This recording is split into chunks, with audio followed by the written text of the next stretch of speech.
It's Called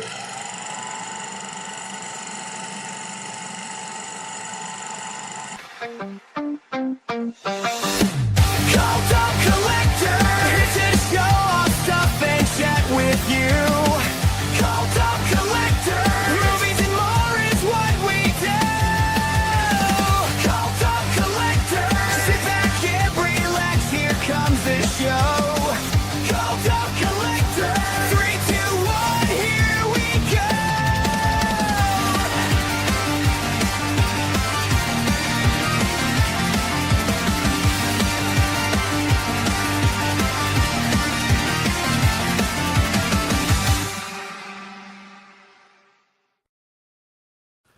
What's going on, everybody? We're so sorry for being late. There's always something going on with audio, and it's back now. It's back. Yeah, it was gone. It's back. It's gone, it's feeding back. back from you, Geno, where you're not running headphones. Yeah, I think that's what's going on. Yeah, it's like an echo. It's picking up that echo. That's what's going on.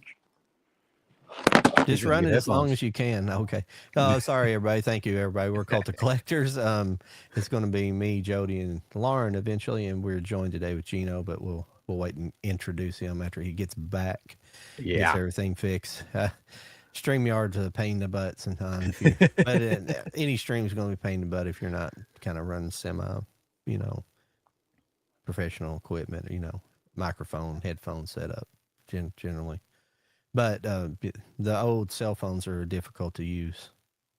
Yeah, for sure. They're not friendly with those at all. No. I'm even having problems tonight. Luckily, everybody can hear me, but I can't hear myself. So we're just gonna figure tonight out. Yeah. If I get too loud, I apologize. We'll have some fun tonight. Get back into talking. We'll talk to Geno and see what he's been up to, and what he's what his current interests and things he's working on, and we'll start out with showing kind of what we picked up this week. Have you picked up very much news? I got one thing brand new, and then I added some stuff to the collection that's not necessarily new titles. They're just new to me. Okay. Yeah, I've got a few new things that came out this week. Then I've got just some Blu-rays that I picked up just because I didn't have the movies, and I can get on that kick and pick up some stuff that I don't have, and just on Blu-ray. At least I have it on Blu-ray. Because my big thing about Blu-ray, I'll pick a movie up whatever format except for VHS, of course. But I'll pick up any format that I can get a movie on that I don't have. But my big thing about Blu-ray, and I think this is how most collectors are, is the Blu-ray, the disc itself has so much more longevity potential, just because of this anti-scratch coating and things like that. So that's my general consensus with Blu-ray versus the DVD, is it has that coating. And I wish they'd done that with CDs, because I do not have a CD collection at all, really, just because when I was younger, I took care of DVDs when they came out because I wanted to keep them in the cases. But for some reason, my CD collection, I just would throw them when I was driving, I just throw them in the seat. Hello. We can hear you, buddy. Yeah, we can hear you. Yeah, I had a really awesome CD collection, and then the day I got iTunes, I upload them all, and I got rid of like 90% of them, which is super sad. Oh, there we go. Is that better? Yeah, not getting any problems now. Sounds good. Can you hear us? Yes, I can. All right. Yeah, you're coming in clear, man. Sounds good. Well, everybody, this is Geno Cuddy. He is I don't know what to really call you, film historian. Yeah, I'm film historian, television host and producer, film critic. You could technically call me a film critic because I write for a blog. So he's a man of many hats. Yeah. So what have you kind of been into lately? What's your kind of new project or anything you've been working on, or anything you've been reviewing? Or Well, I just wrapped up. I mean, I don't know. I mean, we're going to be coming back and we're going to be, probably discussing some books related to this subject. But myself, Nick Sheehan, and Clive Davis recently wrapped up reviewing pretty much all the available films of William S. Hart on our podcast, Heart to Heart, the William S. Hart podcast. I mean, there are a few other things, like a few strays, like, there's like, his autobiography. There's a few books that there's a few other things that he's written, and a few other like little outlier films, or whatever. But pretty much that project is just about done. And just wanted to give a little bit of a update on the ongoing restoration of his last film, Tumbleweeds, that I'm a part of, along with Eric Grayson and so a few other people are on board. We're inching a little bit closer to this thing being a reality, because we got word today from the Library of Congress that the last reel has been digitized. We're just waiting to get it from them. Nice. So and then Eric has to get the soundtrack from elsewhere, because the reel didn't have a soundtrack on it. Because see, what we're restoring, even though it's a silent film, what we're restoring is the 1939 Astor Pictures sound reissue. They had a music track and sound effects and a rather emotional introduction by William S. Hart. So we're restoring that, and the odd reel that we were missing does not have a soundtrack on it, so we need to pull that soundtrack from elsewhere, and then it all needs to be restored, cleaned up, and everything else. And there'll be some commentary tracks and probably a few other extras.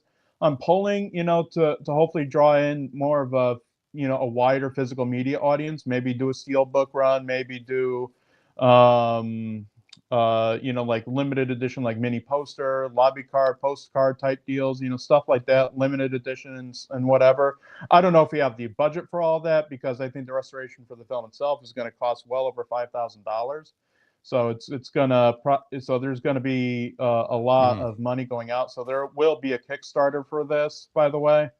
And when that goes live, I'll be sending the links out to people, and maybe you guys can promote it on Cult of Collectors and whatever. Definitely. Very nice. Yeah. I don't know if you guys want to get into recent pickups or anything. I don't know if you guys have picked up anything recently. Yeah, I have, and Joey has, but you can, being the guest, you can go ahead and start up. I know you've picked up some things you were telling me about. Oh, yeah.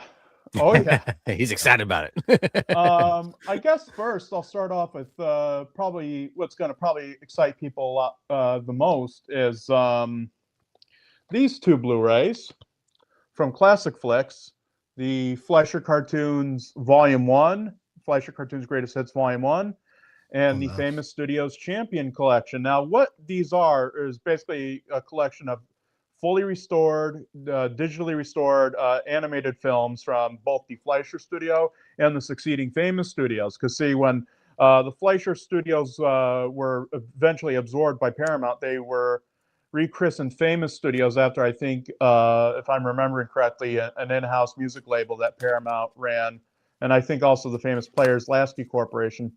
So these are two beautifully restored Blu-rays, highly recommended. Especially this one, I have to say. I mean, this one is just as great, but this one is the one I was most excited about, because if you've at all grown up with public domain VHS tapes of old cartoons, you would have more than likely ran across a lot of the cartoons on here, especially like some of the very early Casper the Friendly Ghost cartoons. I'm happy to report that pretty much all those early public domain Casper the Friendly Ghost cartoons are on this Blu-ray, digitally restored. They look better than they've ever looked before in their life. Oh, wow. Original Paramount titles. Like, you could see each brushstroke in the backgrounds of these.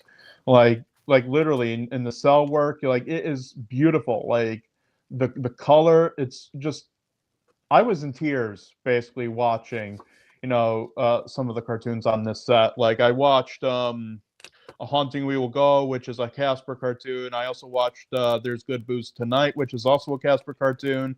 And then there's like some Little Audrey cartoons on here. I think some Little Lulus as well. Baby Huey, Herman the Mouse, Blackie Sheep and Wolfie. dazzling Technicolor. So there's a lot of great stuff on here, ranging from 1943 to 1950. And then there's also audio commentaries by people like Jerry Beck, Bob Jakes. Bob Jakes was actually an animator who worked on the original Ren and Stimpy TV show back in the day. You also get Will Friedwald, Thad Komorowski, Mike Kazala, and Rob Waldman. And Rob Waldman, I believe, is a descendant of Fleischer and famous animator Myron Waldman. Then you get some bonus shorts, Spree for All and Cat o' Nine Tails. Sadly, one of those is only in black and white, and the other one is only picture. You got production artwork galleries. Now, these two Blu-rays, I have to stress this, are a big friggin' deal, because this is the first time ever that Paramount Pictures has actually taken notice of their animation collection. You know, their rich legacy of animation, because these are the first time that anything from the Paramount vaults themselves and involvement from Paramount has happened. Like Thad Komorowski of Cartoon Logic and Maurice Alvarado of Fabulous Fleischer Cartoons Restored. Both of those individuals went in and said to Paramount, and I don't know how they did it. Like, sadly, I'm on the outs of those guys, but I don't know how they managed to convince Paramount finally to be like, hey, this stuff is just collecting dust in these vaults. Let's finally release them on Blu-ray. So yeah, if you've only grown up with like those old Casper cartoons on horrible nth generation 16mm prints and Baby Huey and stuff like that, like, you will be in for a treat when you see the cartoons on this. It's currently on Amazon. It's currently also on Classic Flix's website itself. So yeah, I highly recommend the Famous Studios Champion Collection, and the Champion Collection being named after the fact that when these cartoons were reissued to theaters, they were called a Paramount Champion. So that's why it's called the Champion Collection. And also the Fleischer Cartoons Greatest Hits Volume 1, which contains a lot of the silent Coco the Clown cartoons, some Betty Boop cartoons, and a Popeye the Sailor color cartoon. And for the first time ever on Blu-ray, a couple of Fleischer Color Classics, which the Fleischer Color Classics were, in essence, his response to Walt Disney's Silly Symphony cartoon. So you got Small Fry from 1939 and the very dazzling Technicolor treat, Somewhere in Dreamland. So I definitely, and you get surrealism like Swing You Sinners, Mysterious Moe's, and you get the one of the first ever Superman cartoons, the Mechanical Monsters. So yeah, and Christmas Comes Once a Year, Cartoon Factory, Barnacle Bill from 1930. You also get Dizzy Dishes, which was Betty Boop's first animated appearance, back when she started out as a dog. Yes, Betty Boop, this lady right here, started out as a dog before she became a human being. So yeah, Betty Boop was kind of a trendsetter in that way.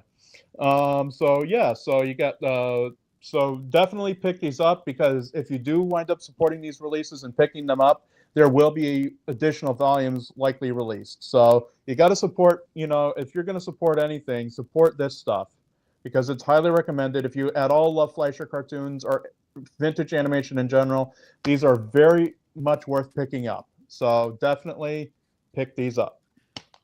Yeah, Nice. I went on there and ordered them while you're talking about them, because John's all over. I have some of the Fleischer Superman cartoons. Yeah, I would go over and pull them, but I don't know exactly what order they're in over there. But yeah, I definitely I like those old ones. Those were especially restored onto Blu-ray. That's fantastic. Yeah. Especially had the Betty Boop. They ran a Betty Boop cartoon in front of the Bringing Up Baby when me and Mike went and seen it. So that was pretty cool. Yeah. Hey, Lauren. Hi. Hey, Lauren. Hey, sorry. You snuck in here. Yeah, I just thinking.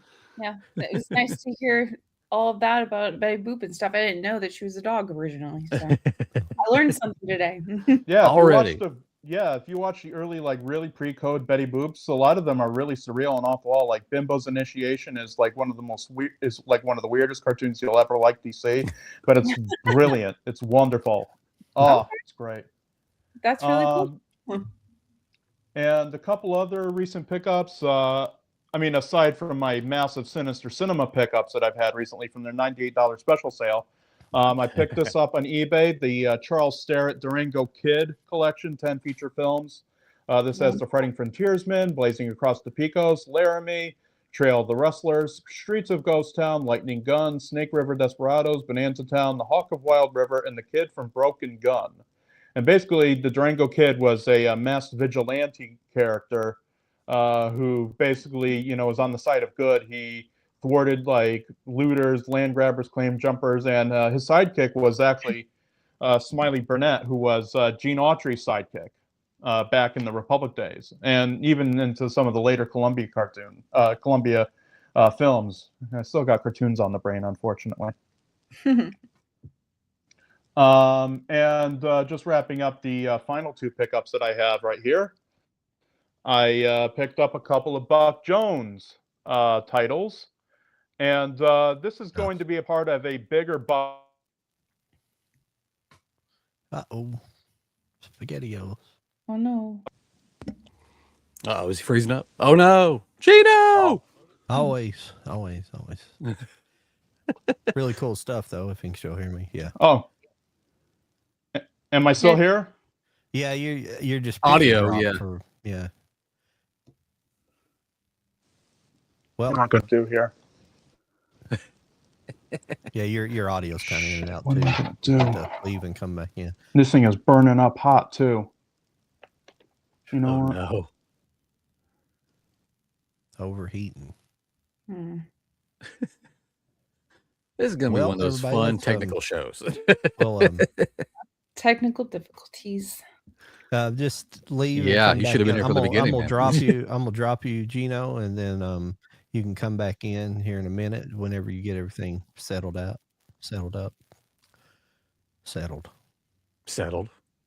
like it. Well, if we're doing new pickups, I got one like new thing, and then the other handful of things are like things that have been out, but I just happened to finally get them. Okay. But this finally came in the mail because if there's one old Blu-ray Steelbook I was never able to get because it's so hard, it's 30 Days of Night. So when they announced the new 4K Steelbook and then the UK did this slip edition, I had to grab it. Fuck. I know, right?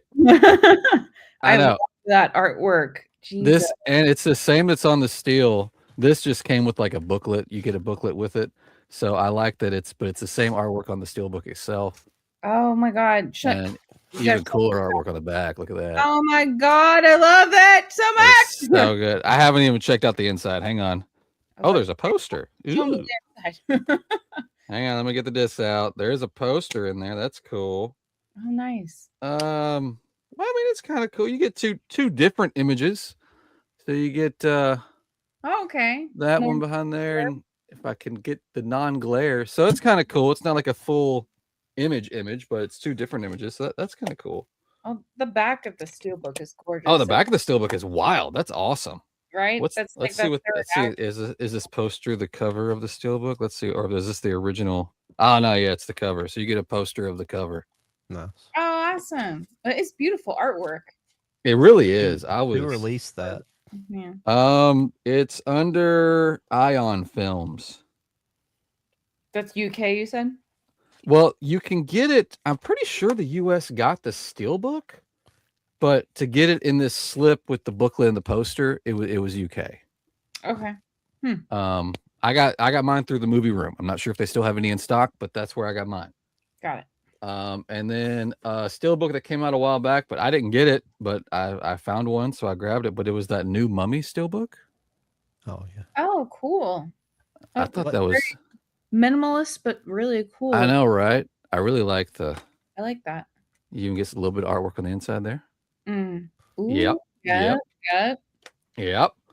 And then a release that I bought the Steelbook for, but didn't get the big edition, and then I acquired the big edition. So now I got the big edition of Clueless. Oh yeah. Oh, nice. Oh, it's so pretty. I know, right? It comes with the same Steelbook that we got with the the dress pattern.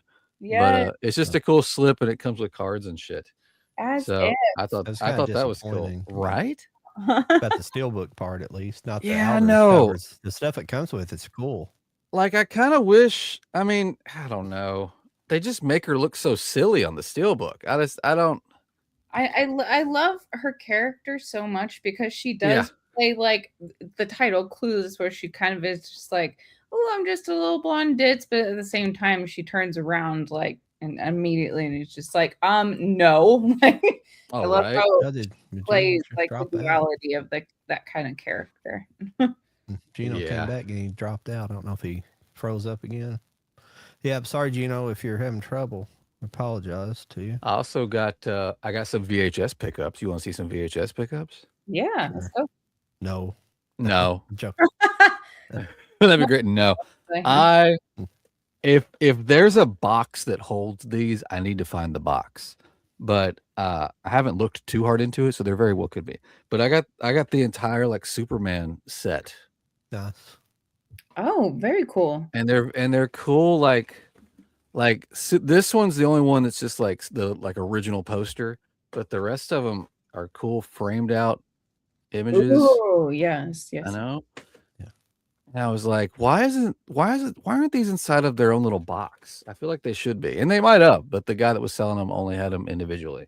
Yeah. Aren't those like sort of especially the last two, 3 and 4, aren't those sort of the cover art? I can't remember exactly what the Yeah, they just kind of like framed art, it out a little bit. Yeah. It's And then kind I of know I showed off the laser disc those look last good, week. though. I know I love them. But I got the VHS for Leaving the Cube now. Nice. You can just watch Bless it. you, I think. Thank you. Watch it in any format. I can watch it in almost any format now. As soon as I can get a bootleg Blu-ray, that'd be nice.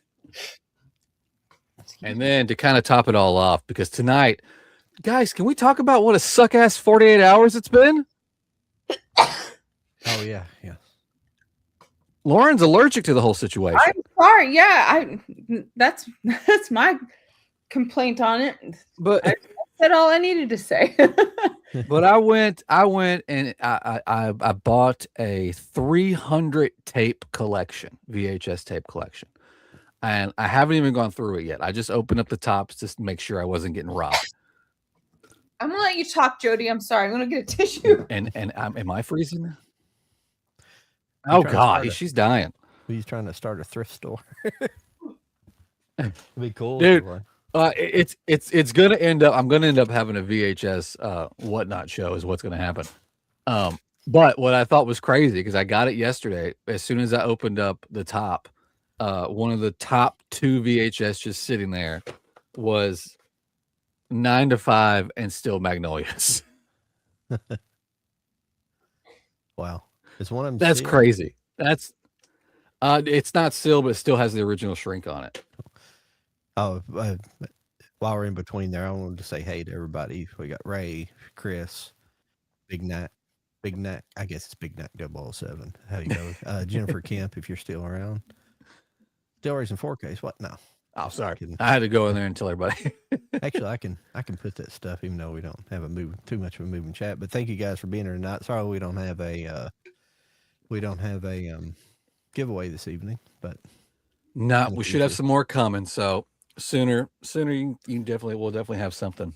We'll talk about it later on. But I was thinking maybe there's some like little pop-up things, some things that incentivize people to come back, but we don't announce we're having, not necessarily a movie, but maybe something movie related.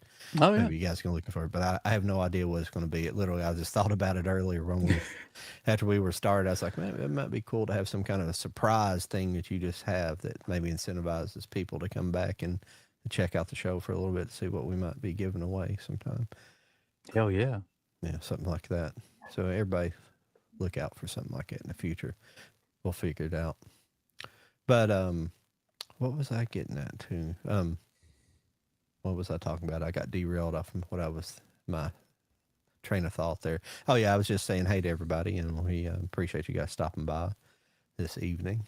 Feel free to comment still if you have any questions and keep us entertained. Oh yeah, what I was thinking about is I haven't, and Geno brought her up early, but Stacy hadn't been here in a while. I don't know. I hope we didn't Oh run her yeah. off by not talk. It's hard to answer those questions when we have guests on. It's hard to, and we did answer a couple, but you just can't. And I love her being here. I love the questions, but just kind of weird. But when you have a big guest on, it's hard to, kind of answer questions constantly from her. But I always appreciate it. Oh, I want to say what's that? Scads Blu-rays over on Instagram. Did you start your Instagram? I did. I actually remember this time, so that was good. I wish it didn't work like that, but I know, right? Over on Oh, there's Geno. He came back. Hell, what's up, Geno? You made it back. Yeah. It's gonna work because you guess what I'm having to use for this right now? I'm having to use a really busted up laptop where the screen is broken and there's a key missing on the keyboard, and yeah, I need to get this dad lesson thing repaired, but it seems to be working. So, the camera and microphone are working great. Yeah, and there doesn't seem to be any lag. So yeah, I'm definitely gonna, when I get paid tomorrow from work, I'm gonna invest the money into getting this one repaired. There you go. So I guess while Lauren's taking probably a much needed potty break. She's sneezing up a storm. I don't know what's going on. There she's back now. There she comes. I didn't die. I'm okay. Okay. Okay, I'm here. Hi. So, as I was saying before, I was so rudely interrupted by the US and hopefully Homestar Runner fans are in attendance tonight because let me just shut some things down here. I got some stupid things running that shouldn't be running, so hopefully that exits. Hopefully Homestar Runner fans are watching because I was invaded by the USB dongle goblin. That's a deep cut for you Homestar Runner fans. Team Girl Squad, remember those days? That's funny. So as I was saying, here are a couple of Buck Jones collections because I'm actually expecting in a shipment of like over 18 other Buck Jones DVDs. Oh, nice. So I'm really looking forward to that. It's going to be exciting. And let me just talk a little bit about Buck Jones while I show this off. This has 9 films on it: Men Without Law, The Avenger, Branded, The Deadline, Range Feud, Forbidden Trail, The Thrill Hunter, The California Trail, and Unknown Valley. So basically who Buck Jones was, and he's also on my shirt. There you go. That I'm wearing. There you go. Buck Jones was a cowboy star who came to films in the silent era, but really made his best films in the sound era, I think. He made his best films for Columbia Pictures, but he worked for a variety of different studios. He also worked for Universal, and he also did some serials for Universal, including this one, The Phantom Rider, which was restored from 2K Elements and Universal Archives, and contains liner notes by film historian Toby Rowan. It's like 15 chapters now. You can't sit down and watch a serial all in one go because it's like well over 3 hours worth of film. So it's best to either watch 1 or 2 at a time. But Buck Jones was so cool, man. Like he was one of the coolest cowboy stars. Like there's a later film that he did when he partnered up with Tim McCoy for the Rough Rider series, and a film called Arizona Bound. Basically, there's a scene in that where Buck Jones stampedes a bunch of horses while there's a shootout going on. There's a big shootout going on in the city, and basically he stampedes a bunch of these horses, and what happens from there is Buck Jones rides his horse Silver into the saloon, like not just through a door. He rides through the glass window in the saloon, takes a shot, climbs off his horse and says, "Drop those guns." Like basically takes whole command of the scene. Really cool stuff. So yeah, if you ever look into Buck Jones, just great stuff there. And this will probably be good. Again, haven't opened these at all. Because I've just been so busy. That and the Durango Kid. Now, before I go into the other Westerns, I need to take this opportunity to take Walmart to task for something. Uh-oh. Oh, okay. Here we go. Okay. This is a Geno Cuddy rant meltdown exclusive. I like it. Okay. I went into Walmart the other day because I had gotten paid from work and I had gotten quite a sizable chunk of change. And so I saw a certain item on the store shelf and I was ecstatic when I saw it and for such a cheap price. But then I took it home and I found out why it was such a cheap price. Oh no. And what am I talking about? This monstrosity, the Universal Classic Monsters collection. It says all 30 classic monster films and the pack, and it looks really nice, right? All the artwork and everything. Here's the problem that I have with it, though. Yeah. It's in one of these cases. I hate those cases. I hate these with a passion. Yeah, there's the big books. I hate that. Yeah.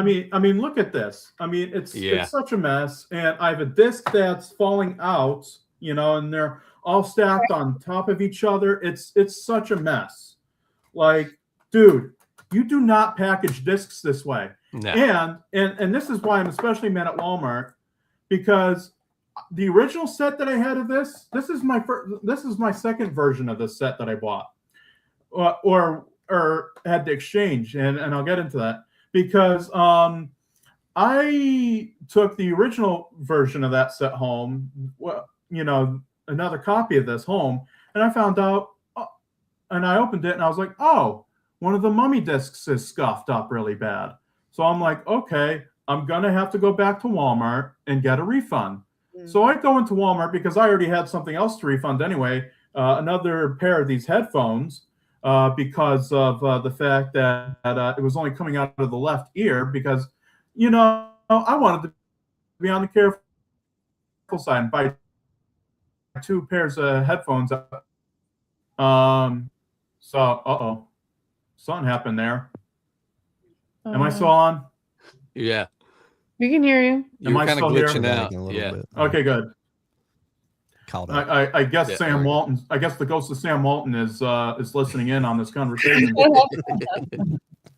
So I went and I tried to get a refund on this, and they were like, "No, you can only exchange it for the same item." And I'm like, "Excuse me?" So I can't get my money back. So I have to go and get another one of these, and that'll be an even exchange. I can't get a refund on this. So even though we are big proponents of physical media here on Cult of Collectors, I do have to say, don't buy your physical media at Walmart, especially if it's something like this that's packaged horribly. Like if it's like a single Blu-ray or DVD or something, that's fine. Like there shouldn't be any issues with that. But if it's a big monstrosity behemoth like that, don't bother. And so that's why, thankfully, because the reason why I bought this is because I wanted to get the Invisible Man films and the Phantom of the Opera and the Creature from the Black Lagoon because I didn't have those. Thank God, though, I already had these at home. There you go. Because, and, you know, say what you will about these and the fact that you get like House of Frankenstein and Abbott and Costello Meet Frankenstein, like 10 of these collections 2 times over. At least they're packaged nice. You know, here's the Wolfman. All the Wolfman films are in here. And look at how these are nicely packaged. Like this. Yeah. You know, that's much better in comparison to that. So yeah, I'm gonna hold on to these. And I just unsealed this for tonight's show because I cannot in good faith sell this to somebody on eBay or anywhere else. I just can't, you know, because you know, if I were to sell this to somebody on eBay, knowing what a piece of crap it is, I would be struck down as the heathen I am. So, you know, so yeah, thank God I still had these. Thank God. I like it. So, in addition to that problem, I don't know if anybody here remembers the old tape trading days. You know, you really wanted a movie you sent away for, you know, for somebody to tape it for you, or you would trade tapes back and forth. Yeah, I didn't really do it because we just didn't, like where I'm from, we just didn't have that kind of network. I didn't grow up around a large area, and I just didn't, like all my friends, we didn't do that. You know, I don't know why. I just missed out on like a lot of things because that's how that's what drove anime up. That's what got people was able to see anime in the 80s were those kind of underground tape trading groups, you know.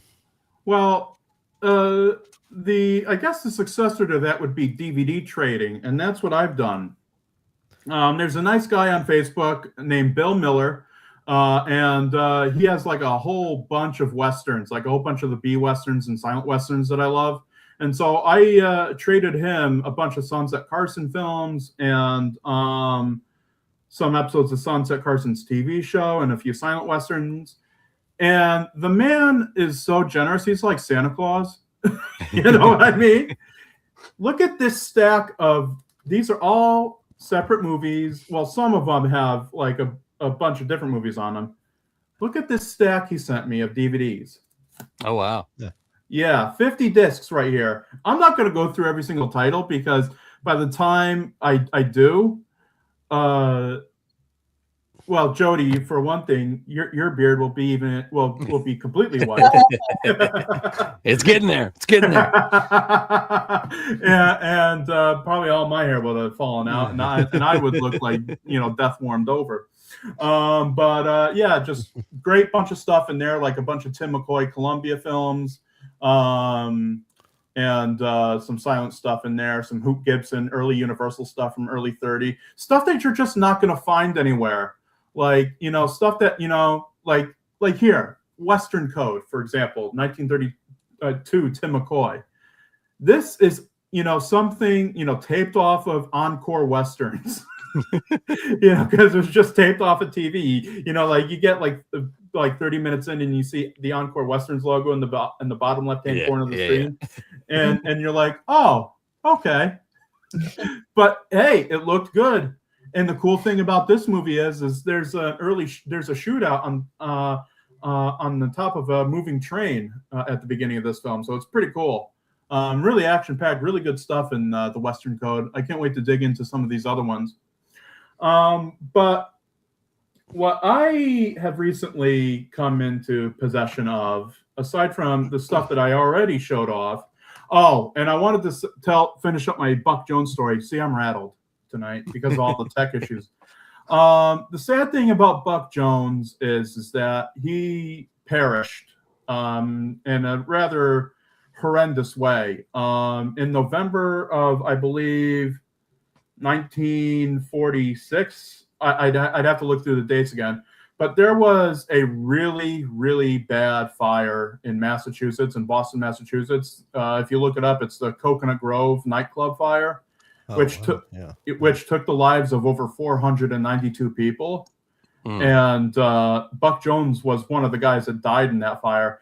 And the cool thing, and this will tell you about the legend of Buck Jones. For years and years and years, it was thought that Buck Jones actually left the building and ran back in to save people. But unfortunately, the real story is a lot more grim and sad, in which he was just as much a victim as everybody else.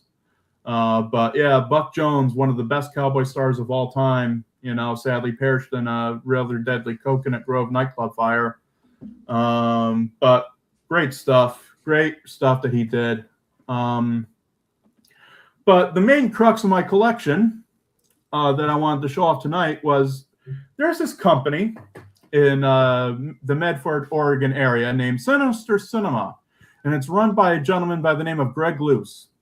And this label specializes in B-Westerns, which I love, horror films of all types. They even sell Severin Blu-rays. And they sell like pulp novels, sword and sandal movies, you name it, they probably have it. Yeah. And so they have twice per year what they call their $98 special sale, which basically means you could get 12 titles for just $98 shipped, which is really pretty awesome, actually. And especially, I'm sorry, were you going to say something? I said that's actually quite good. I was just agreeing with you. Yeah, I mean, let me just show you and what you typically get. Let me just show you like the first, like one of the things that I got. I got like, here's a volume of Hoop Gibson Westerns, and you get like 4 of them, in a set.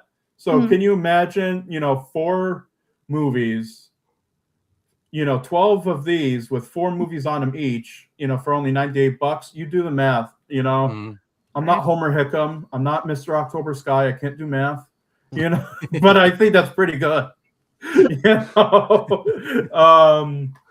And some of these are actually transferred from 35 millimeter film, like really good film elements. I mean, I will go so far as to say that the Sinister Cinema copy of The Tollgate starring William S. Hart from 1920 is probably the best version of that film that I've seen. Like even better than the official restoration, because the official restoration is nice up until the final reel when starts deteriorating.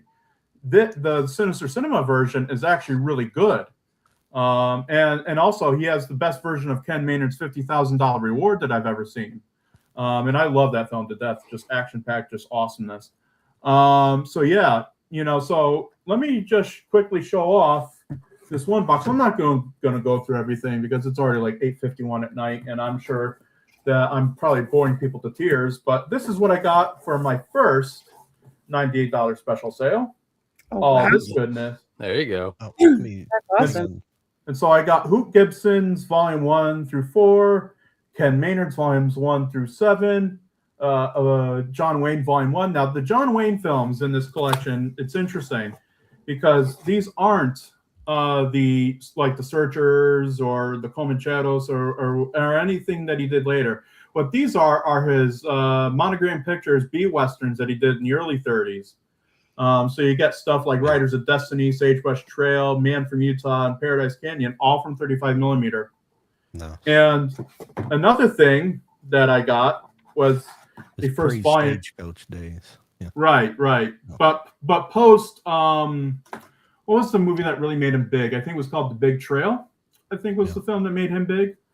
And then I got a collection of Bill Cody westerns. Now, who's Bill Cody? Well, he was a minor league cowboy star who made silent films, but he also ventured into sound films. He actually holds the distinction of being in probably the worst B western of all time. Although now, having seen a lot of these, I can pretty much contest that. A film called The Border Menace from 1934, directed by Jack Nelson and written by the legendary, although not for the right reasons, Robert J. Horner. And the reason why my friend Christopher Snowden, who's been a long-standing Sinister Cinema customer and everything, recommended this set to me for the beautiful print of Frontier Days that's on here. And the cool thing about Frontier Days is either it's already passed or it's going to happen. There's going to be a screening of this particular restoration that's on this set.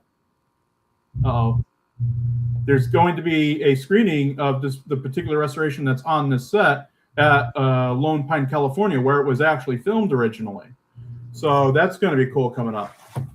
Now, that's the first box. Let me just put this box on the floor here because I'm such a madman. Go ahead. No, I had some great stuff. I like to have some of that stuff too. And so I decided to participate in a $12 special like 2 more times after that. And so look at that. Nice. Hell yeah. And so what I have in here are a bunch of like Tim McCoy's later stuff that he did for Puritan and Victory Pictures. I have let me see if all of that is him? What? Is it all of that is him? Like his works or what have you? No, well, there's 4 volumes of his. There's 9 volumes of Bob. There's 9 volumes of Bob Steele. There's 8 volumes of Tom Tyler, Red Russell Volume 1, Big Boy Williams Volume 1, and Yakima Canutt Volume 1. So let me get into some of these people, some of the stuff here. Let me see if I can find a good cover. Here's a good cover for Bob Steele. Yeah, here's Bob Steele in a nice poster for The Law of Rides. And you may or may not recognize that face because he's, in addition to making a lot of these Westerns, his real name was Robert Adrian Bradbury. His father was Robert North Bradbury, who was a prolific filmmaker. You may recognize him as the villain Lash Canino from the Humphrey Bogart and Lauren Bacall film, The Big Sleep. And he also played the fiendish Curly in the 1939 Lon Chaney adaptation of Mice and Men. And he probably his other great claim to fame for a lot of baby boomers, at least. He played Duffy on the popular TV series F Troop in the 60s. Yeah. So, yeah, good old Bob Steele. Cool. There's a film of his that I'm really wanting to see called Trail of Terror, because I saw a trailer for it like a long time ago, and basically he's riding like a waterlogged down ravine in the trailer. So I can't wait to see that and see how that coincides with the rest of the plot. So yeah, let me put that back, and let me see, where's the good volume of Tim McCoy? Here's a good Tim McCoy volume with Lightning Bill Carson. Now here's the funny thing about Lightning Bill Carson. He made Lightning Bill Carson for Puritan Pictures, but then when he moved over to Victory Pictures, I'm sorry, I know I keep cutting out. When he moved over to Victory, they made a sequel to this called Lightning Bill Carson Rides Again. Pretty interesting film. And Tim McCoy was a rather interesting guy. He basically got into the film business by getting a lot of Native American people into the film industry. He was actually well received by the Arapaho tribe, and was promoted to High Eagle in the Arapaho tribe, and he knew Native American Sign Language and stuff. Like, there's actually a TV show that he did where he actually shows off some Native American Sign Language, and it's really cool to see, because he was very deeply into the customs, and he also did Wild West shows on the circus circuit back in the day. So yeah, Tim McCoy, and he and Buck Jones would later team up for the Rough Rider series at Monogram Pictures in the 1940s, which two of those I'm going to be showing off on the upcoming 5th season on my television program, Sunset Cuddy Six Gun Theater, where the theme for that season will be teamwork, where I'll be discussing a lot of the various trios and duos of the cowboy heroes. So that's Tim McCoy. Let's see. Now, somebody who's probably going to be, probably the biggest name to a lot of people is this man right here, Tom Tyler. Now, Tom Tyler was a cowboy hero, but a lot of fans nowadays would probably recognize him for 3 roles. He played Karis in the 1940 Universal film The Mummy's Hand. And he also was in a couple of comic book serials. He was the title character in Republic Pictures' The Adventures of Captain Marvel serial. And his last role was as the Phantom in the Republic Pictures Phantom serial. So that was his big claim to fame. And he was in silent films as well, silent Westerns. And some of those have been recently restored and put out on Blu-ray. So that's cool. So this is Tom Tyler, Born to Battle. Not to be confused with the Bill Cody film, Born to Battle from the Silent Days. And I got this one mainly for Rip Roar and Buckaroo, which is a 1936, I believe, Reliable picture that he made for Bernard B. Ray. I believe that was the guy who ran Reliable. Yeah. So, yeah. Oh, were you going to say something, Really John? cool. No, it's really cool stuff. And let me just wrap up with some of this stuff I just here. love your commentary on all this stuff, how in depth you go with it all. I love that. Thank you. Because I just can't do that myself as far as auditory doing that. Well, I guess in a weird way, thank God for autism. Because I probably wouldn't be this much of a nut any other way, probably, Yeah. So this next collection is oh, hello. Hi, sweetie. So yeah, I know. There's a much how we've tried to there have been a lot of individuals from sports who have tried to make the transition to the big screen as actors. Probably the most famous example now of athletes who have tried to make the transition to being big screen superstars, Dwayne "The Rock" Johnson, right? Like, you think about him, you think about some of the others that have, like the name Lyle Alzado comes to mind. But there was a football star in the 30s by the name of Reb Russell. who they tried to make into a cowboy star. And he was not very good. I'll just say that. He was not a very good Western star at all. I mean, he'll even admit that to himself, which he does admit in an interview that he did with author John Brooker and for his book, The Happiest Trails, which is sadly out of print. But Reb Russell was a fascinating individual because he was just a big, gangly guy. And probably the more infamous film that he did was a film called Border Vengeance, not to be confused with the silent Jack Perrin film Border Vengeance. And one of my favorite scenes in Border Vengeance, the Reb Russell film, well, there's two of my favorite scenes in that. One is when I guess there's this villain who's sort of sexually harassing Reb Russell's girlfriend. And Reb Russell goes up and clobbers him. And one of the bystanders is like, oh, shucks, Muley, you didn't have to be so tough on Billy. And Reb Russell's like, shut up, get out. Just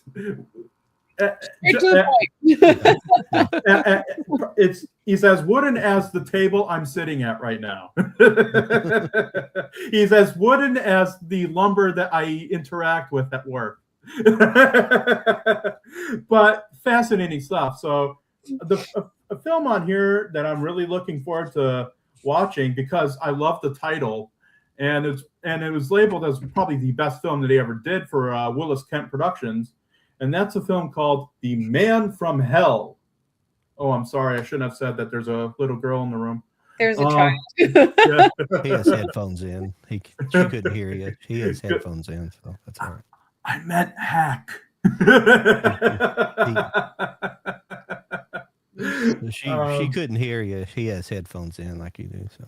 Well, that's good. Glad to know that. Right. You're all right. Another collection I had picked up was a collection of Gwyn Big Boy Williams films. He was another cowboy star from the silent days who made the transition to sound. A couple of these are from 35 millimeter.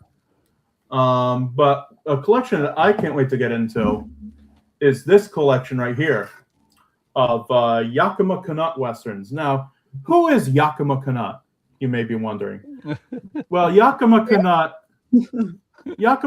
just happens to be probably one of the, if not the most prolific stuntman who ever lived. Like, he and John Wayne basically revolutionized fight choreography in films. Like, there's a famous sequence in, I'm not sure which film it is.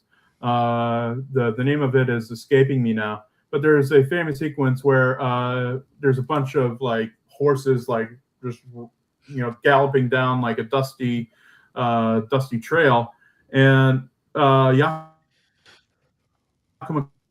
Canutt is basically jumping. I'm freezing again.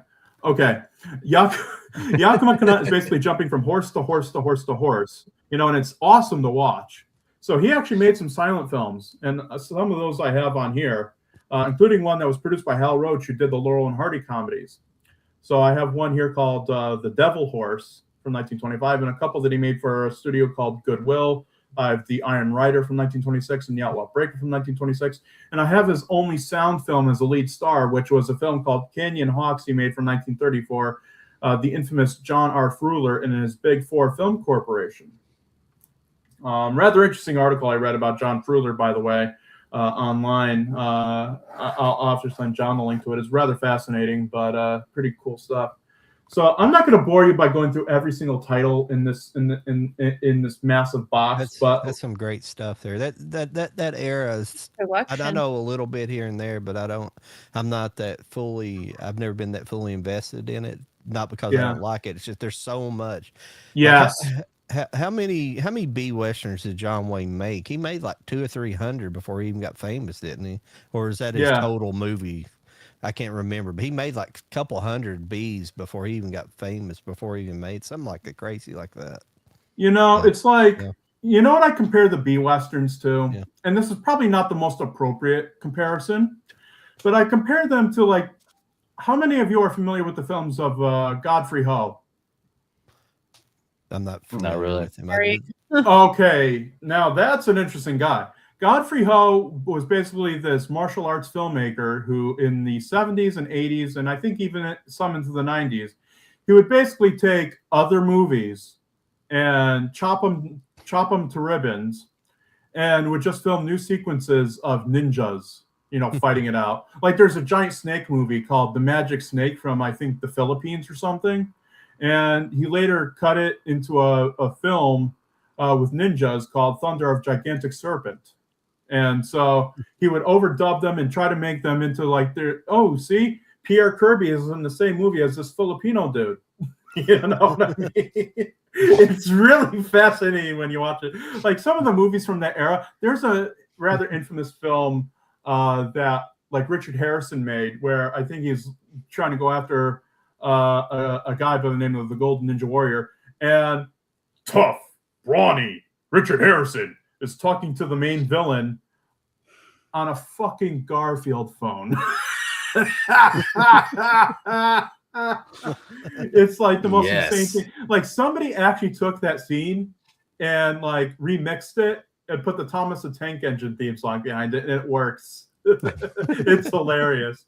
So anyway, what I was really getting to was Godfrey Ho basically in the year 1989 alone made like 10,000 movies just by doing the cut and paste, like the whole thing.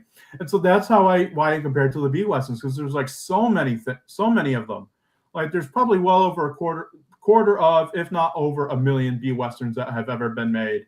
And a lot of them are lost. Some of them, are in collections like this through Sinister Cinema. Some of them you'll find in Mill Creek collections. Like just 1,000 upon thousands upon thousands of these things. And Greg Luce of Sinister Cinema alone has quite the wealth of them. And the thing is he runs that $98 special sale about twice a year.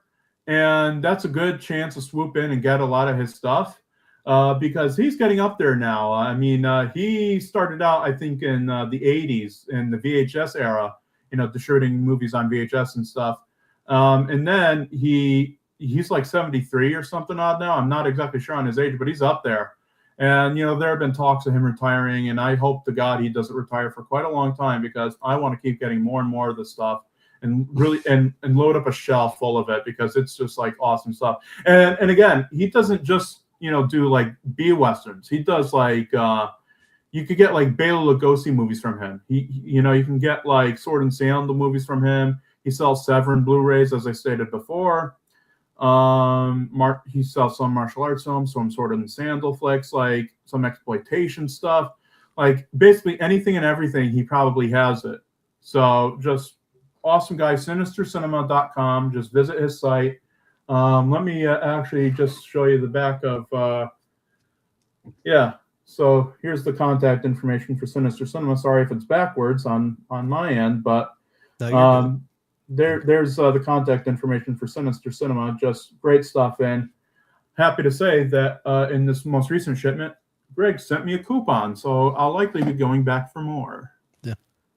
So I got a question for you. Yeah. Something I have not really explored, and I don't know if you know an answer for it. Why did Hollywood dive so deep into Westerns? I mean, I kind of have a partial answer for that, but you might know the exact answer. But mine would be kind of it just where we came out of the kind of Wild West era in reality, and it was such a close proximity in time, maybe. But what was the fascination by just pumping them out like they did? Because there's never been a genre really explored that heavily. Well, I think.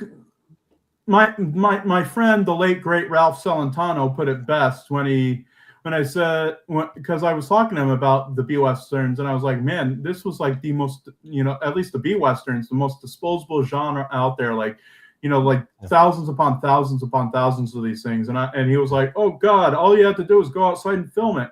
And I think that's pretty much why, like, you could, like, back in the day, like, especially in the silent era, the 30s, and even into the 40s, the world wasn't as populated as it is now.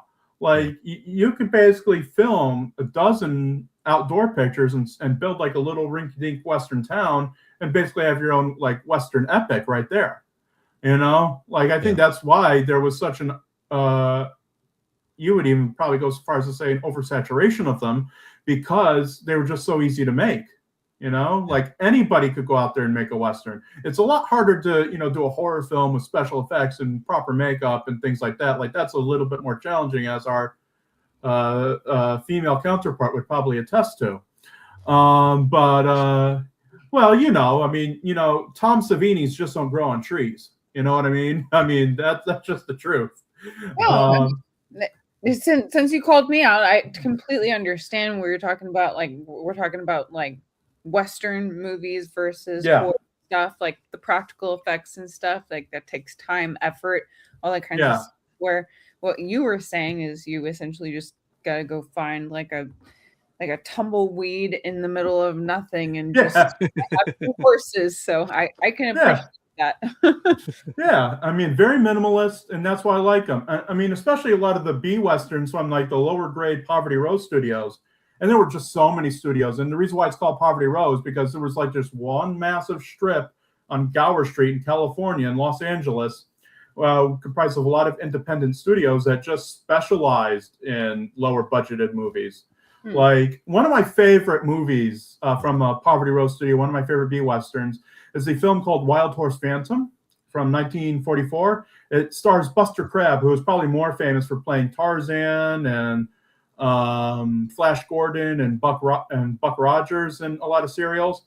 Well, he was in some Westerns as Billy the Kid, which they later had to change to Billy Carson because moms complained, hey, why are you glorifying a natural-born killer on screen? So they changed it to Billy Carson. And for this film, Wild Horse Phantom, Buster Crabbe and his sidekick, Fuzzy Q. Jones, played by the wonderful silent film comedian Al St. John, they explore an abandoned mine, and Al St. John is continuously terrorized in the film by a gigantic bat that keeps following him around. Well, that gigantic bat is the same bat that Bela Lugosi used to sick on people in his famous film The Devil Bat from 1940. So it's like PRC-ception in that film because that was made by Producers Releasing Corporation, PRC. Devil Bat was a PRC film. Wild Horse Phantom was a PRC film. So basically, you have PRC-ception, in that film, and it's great. And Devil Bat, by the way, if nobody's ever seen it, you got to go out and watch it. Joe Dante's talked about it on Trailers from Hell, I think, and just this awesome film, basically where Bela Lugosi wants to get his revenge on this family and a bunch of people. So what he does is he comes up with an aftershave that when you put it on, attracts the bat and makes the bat attack you. Just, it's awesome. Intrigued. So, and he keeps it in like this underground, this dungeon in his mansion or something. It's brilliant. I love the Devil Bat. Say what you will. I love it. Say what you will about Bela Lugosi and his non-Dracula horror films that he made for studios like PRC and Monogram and whatever. Even though they're quite dreary, the Ed Wood films, there was an invention behind those, and there was like a method to those that, and a creativity to a lot of them that you really don't even get even today. So even those lower budgeted things, are still sometimes leagues better than what you probably get today. Even the Ed Wood films aren't really that bad when you go. I mean, sometimes they have bad stats, but you look back at them and people call them some of the worst movies ever. They're not. They're at least on a filmmaker point of view, they're not that badly made. Like when it comes to like the technical stuff, the cutting, and some of the the cinematography and things like that, they're not bad. They're not great, but they're not.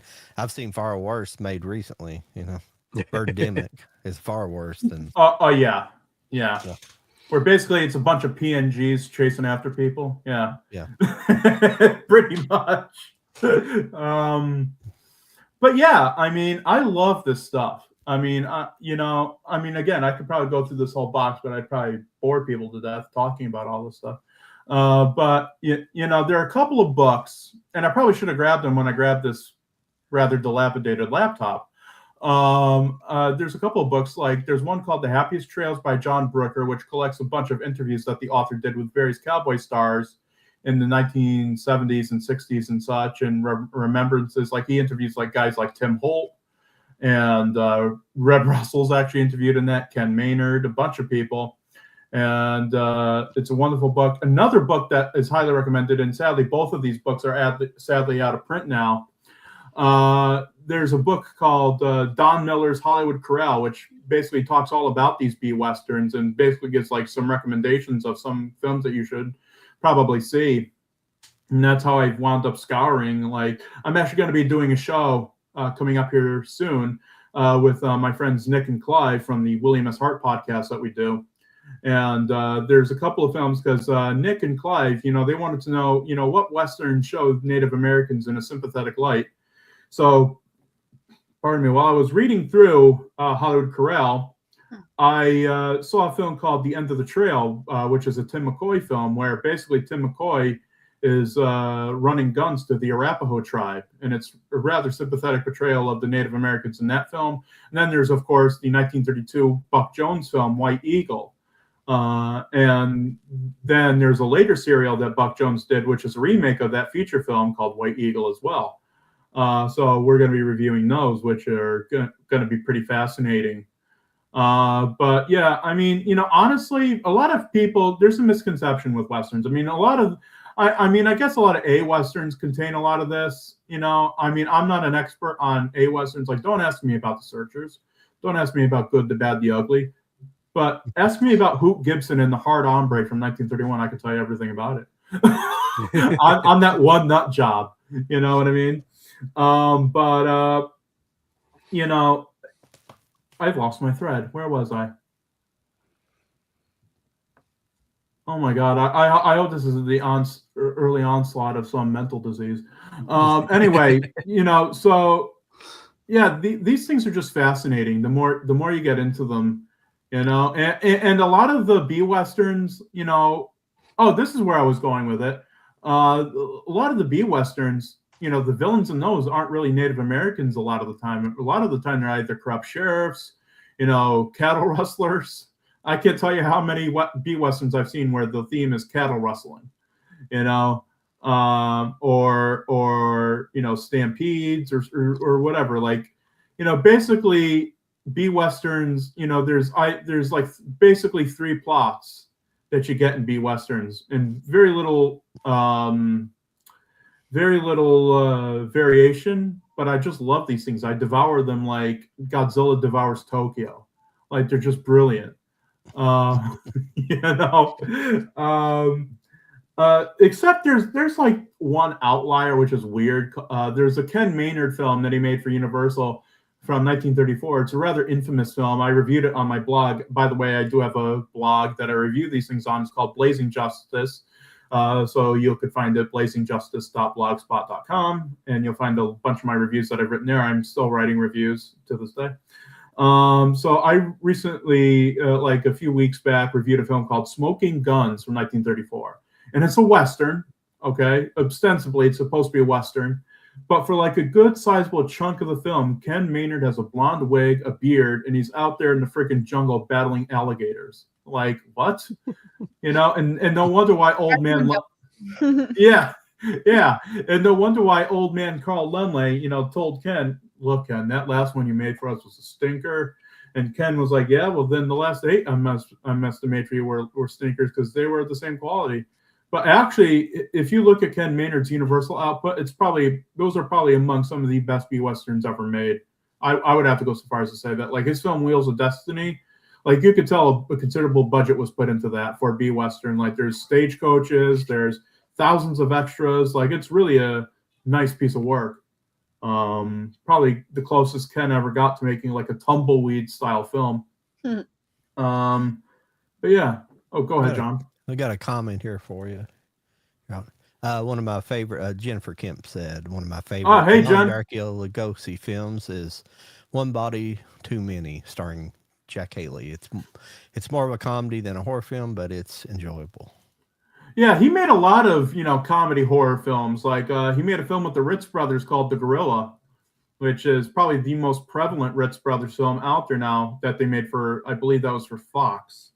And then, of course, he made a couple of films with the Bowery Boys / East Side Kids / whatever they felt like calling themselves that day. So you know, I think the films are Pride of the Bowery, and the other one is, I think, called Ghosts on the Loose. So yeah, both of those he made for Monogram. So he made a lot of comedy horror films. Have you? I've got a movie here. I was wondering if you've seen. It would probably be considered more of an A Western. Yeah. It's kind of in between, but this is Duel at Diablo. I don't know if you've seen this with Sidney Poitier and James Garner. See, that's a little beyond my scope. That's like a later film. I mean, not that I don't dip my toes into those later films. Yeah. Yeah. What is that like? What they would call like? Is that like a spaghetti western, or is that No, it's more of just the A Western with a. Okay. Well, the reason why I mentioned it, you were talking about portraying Native Americans in a positive light, and it's not necessarily portraying them in a bad light in this movie, but you probably know who Dennis Weaver is. So he was the original deputy and deputy on Gunsmoke. And I will go so far as to say he was in Spielberg's best movie, Duel, 1971. Yes. I'm sorry. I know a lot of people love Jaws. A lot of people like Close Encounters, E.T., all that. Those are all good movies. I will not dismiss them. But there's something about the raw energy and power of just a massive tanker truck chasing down a little red car in the desert. That was just, you can't capture that twice. That was lightning in a bottle with Duel. Like, that was just a brilliant film. So I still think it's his best work, but go on ahead. But Dennis Weaver in here, he's like your main cast is James Garner and Sidney Poitier. They're kind of the hero. But Dennis Weaver would be kind of the heel in the story. He's basically like, I apologize, I don't know the woman involved in here. I didn't pay attention to her name. But regardless, he's basically like a wife beater. He's just like an asshole to this woman, and they got to save her. But so at the very end of the movie, there's a big fight out against the Cowboys versus the Indians. So just put it like that. But Dennis Weaver, he gets captured. Yeah, I think you may have even mentioned this. I think the last time. Yeah, I've probably talked about it multiple times. Yeah, it's like one of the most gruesome off-screen. Yeah, I remember you saying.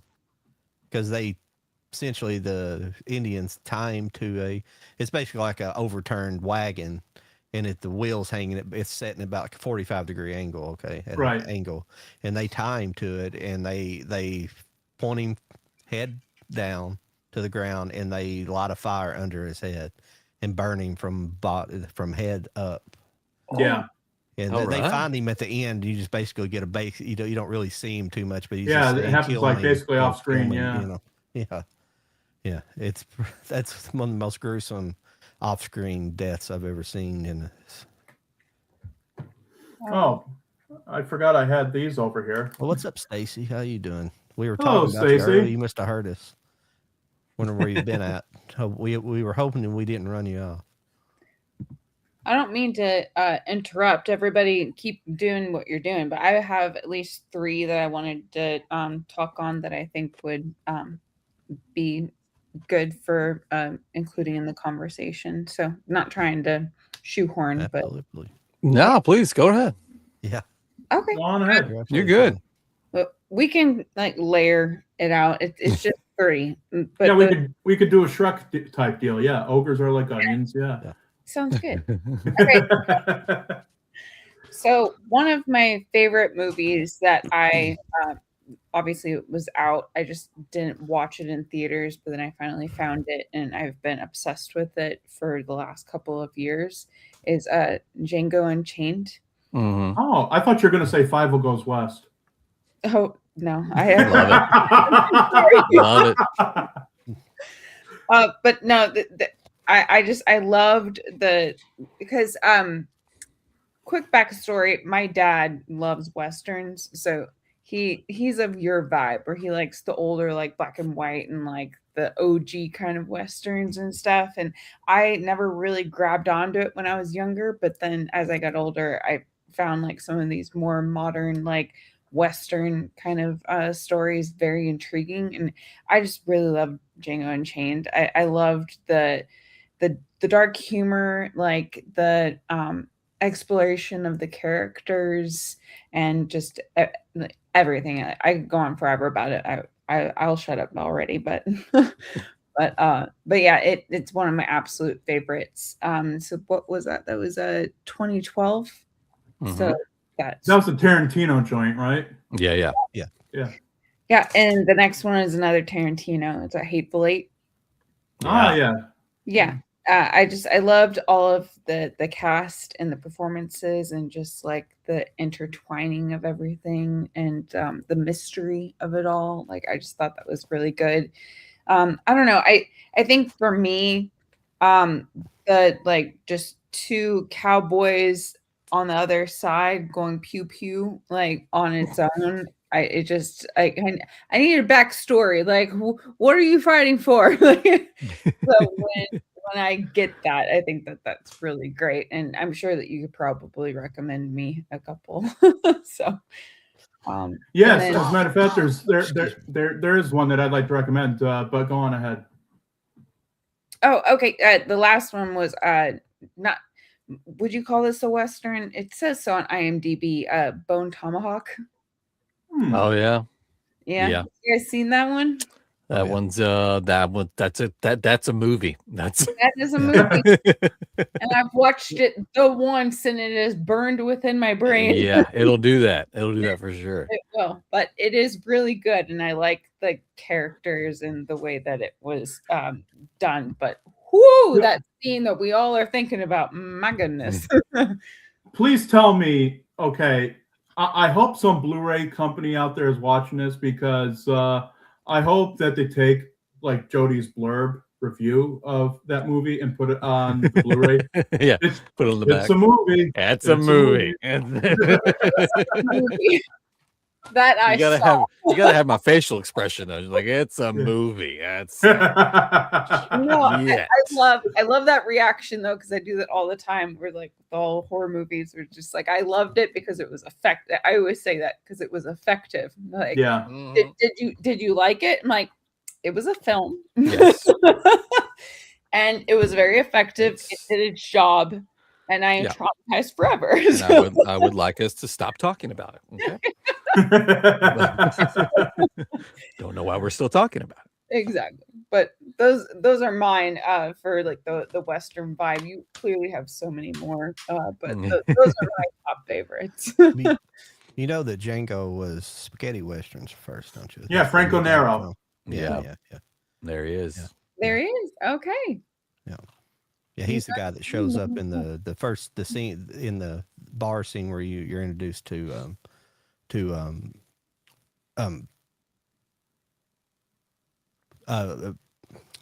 DiCaprio's character, excuse me. But when you that whole area that at the very end of that scene where he walks up to the bar. No, in the what's technically the fighting scene where the Mandingo fight where they first show that fighting where they're in that little room, the very first where they at the bar in the back and they're fighting. Yeah. And at the very end of that scene, he walks up. Jamie Foxx walks up to a guy at the bar and he asks him how to spell his name, or he spells his name, and he's like, "Yeah, I know, that's Franco Nero." In that scene. That's the original Django. That's the little tie. Very nice. Very nice. I remember Arrow got a hold of those original Django, and they were doing a steelbook and a limited edition. And like the week they were released, they got like a cease and desist. I forget why. It was something to do with the rights, and mine made it out, and I kept it sealed and in the plastic. But then like maybe. Yeah, well, I say that, but then like less than a year later, they got it all situated and they released everything. But I think they had to fix something. I would have known this years ago when it happened, but there was something that it was that and a steelbook. That's cool. And so they finally were able to release it, but I think they had to change or fix something either in the film, or maybe it was just part of like the goodies. Was the whole cease and desist thing? I would hope it wouldn't be the actual film, because that I hope that wouldn't be like some sort of like censorship, like French Connection. No. I forget what it was, but I remember getting mine in the mail like the day I hear this news, and I was like, oh shit, mine made it out before they had to like cancel everything. But so yeah, I've still got the Steelbook sealed, and then I got the edition that John just showed later when they were actually like put it out finally. I think it's just a Blu-ray edition. They probably re-released it on 4K since then. They might have done that too, but yeah, I've got the Blu-ray. Yeah. So a Western that I'd like to recommend, actually two, to Lauren. One is an A Western. It's a silent film, but it's an A Western. And the other one is a B Western. The A Western that I'd like to recommend is a film called Hell's Hinges from 1916. It stars William S. Hart, and you're asking basically for a Western that doesn't have just a bunch of pew pew going on. Well, basically, the plot of that film is there's this pastor who's not really great at his job. He is quite easily to succumb to temptation, and he ultimately does in the film. And so he's sent out west to a sin-ridden, sin-drenched town called Placer Center, but known far and wide as Hell's Hinges, because it's just full of sin. There's no law, there's no order. And he's sent out there to start up a church. And William S. Hart plays Blaze Tracy, basically an outlaw, renegade, who is one of the main baddies in the town. And he and his friend Silk Miller, who runs the saloon, basically conspired to do away with this pastor and his ilk. But then William S. Hart meets the beautiful sister of the pastor, and his heart changes, his heart drops, and he converts over to Christianity. And he, throughout the film, he's defending, the sister and the churchgoers against, the sinful behavior of some of the other townsfolk, including Dolly, played by Louise Glaum, who was basically like what they would term back in the day a vamp, like a Theda Bara type. Mm-hmm. And so the film ends with the pastor getting shot, the townsfolk burning the church to the ground. And so an eye for an eye, a tooth for a tooth, Old Testament. William S. Hart goes into the saloon, all guns blazing, shoots a bunch of gaslights, and burns the entire freaking city to the ground. Jeez. Okay. 1916, this came out, keep in mind. That's crazy. That's really good description. I am intrigued now. And the other film that I would like to recommend is a Western, a B Western, that has some horror elements in it. And it's a film called Tombstone Canyon from 1932. It's a Worldwide Pictures film starring Ken Maynard. And basically, Ken heads into a town to see an old friend of his, but then he winds up going into town and discovering his old friend is dead, was murdered, actually. And so there's this rather ominous phantom killer who does this throughout the course of the film and keeps his face obscured. And, he's basically haunting, the townsfolk and shooting them off one by one. And, people, know that he's coming because they could hear like a loud coyote type yowl. And it's rather, and I don't know if you want me to spoil it for you, the ending of it, because it's a rather cool twist at the end of it.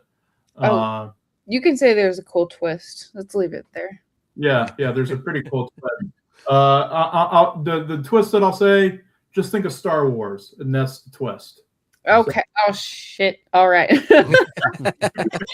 I'm excited now. All right. Very cool. Hey, Stacy has a question here. Said this is probably a good one for you, especially a favorite Western saloon keeper character.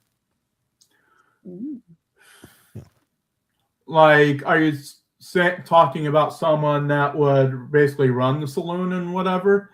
Either that or a bartender, something like that, I would say. Yeah. Well, there aren't any particular ones in the B Westerns that I could, name, but one that's really good and one that comes to mind immediately. It's not in a movie, but it's in a TV show. Glenn Strange as the bartender in Gunsmoke. I could probably name drop that. And can I just say, Glenn Strange, I mean, yes, he was the Frankenstein's monster in a bunch of those Universal films. great in them as that character. But he was so much more than that. You know, he was a great Western actor as well. And I just wish that when people were to remember people like Tom Tyler, like Glenn Strange, and a bunch of these other people, that they would remember their Western work as well, because it's rather rich too. So it's well worth looking into. Minor side tangent there, and I apologize. But go on ahead. That's all she got. She asked something about have you seen Bad Girls, but I don't. I looked it up, and it was like a British TV show, so I don't know. No, I think he's talking about the Mary Stuart Masterson film. Yeah. I figured it was a movie as well, but so it's basically that's a Western from the 90s. But the thing is, people, you know, I'm very specific when it comes to my Westerns. I only like silent Westerns and the B Westerns in the 30s, 40s, and 50s. Like, I very seldom go out of that realm when it comes to Westerns. I mean, maybe occasionally I'll sit down, maybe watch a spaghetti Western. I remember that now. No. But yeah, sometimes I go outside of that realm. Like, there was a film that was on one of those old Mill Creek sets. Oh, yeah. There was a film on one of those old Mill Creek sets. There's 44 movie collection of spaghetti Westerns that I watched that I rather liked. It had Gianni Garco in it, and I love the title. The reason why I watched it was for the title. And it had Klaus Kinski in it, and the title of the movie is, and this is a typical, like, stereotypical B Western spaghetti Western title: "If you meet Sartana, pray for your death." That was a good impression. I like it. May I ask you a question? So you're obviously a big Western guy. Yeah. Do you have any other genres that are in, like, your top 3 or 5? Like, what else would you go to if you are just not feeling a Western that day? You know, probably maybe animation. I don't know if animation is a genre unto itself. That next question: Disney, like Pixar kind of thing, or are we talking anime or something like that? Well, truth be told, and I'll probably offend John by saying this, but I'm not really the biggest anime fan in the world. Honestly, the only anime that I ever really loved was the original 60s Gigantor, when it would come on at like 5 a.m. in the morning on Adult Swim. Yeah. Know? And I was intrigued by that show, the anime, because of I had always loved the Iron Giant as a kid, the Brad Bird film. And and you know, the whole plot of that is basically a boy and his giant robot, right? Well, they did that in the 60s with Gigantor, where basically you have Jimmy Sparks. I mean, I don't know, I can't say the Japanese original name, so I'll just say what the original the American name for this character. Jimmy Sparks basically controls this massive robot named Gigantor, and or in the Japanese, Tetsuji Nichahachi Go. Okay, I feel it. And so yeah, basically Jimmy Sparks and Gigantor basically go after their, like, terrorists, gang members, and it was such a culture shock for me to see a show of this vintage showing, like, a little boy shooting guns at grown adults. Like, it was really interesting to see for its time. You know, it's a 60s cartoon. And I think when it was exported here to America, I think even some parents complained about it, I think. The Japanese are pretty wild what they show. Yeah. Well, sure. All you need to do is say the word octopus, and they go batshit with that. So, you know.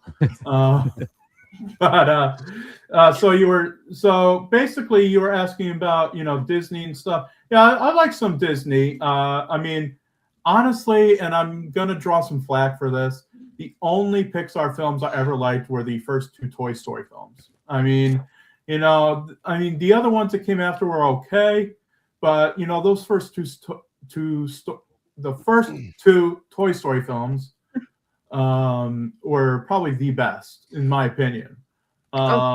They're perfectly classics. I would argue others kind of like Bug's Life and stuff like that beforehand, and what have you, but the first 2 Toy Stories, iconic.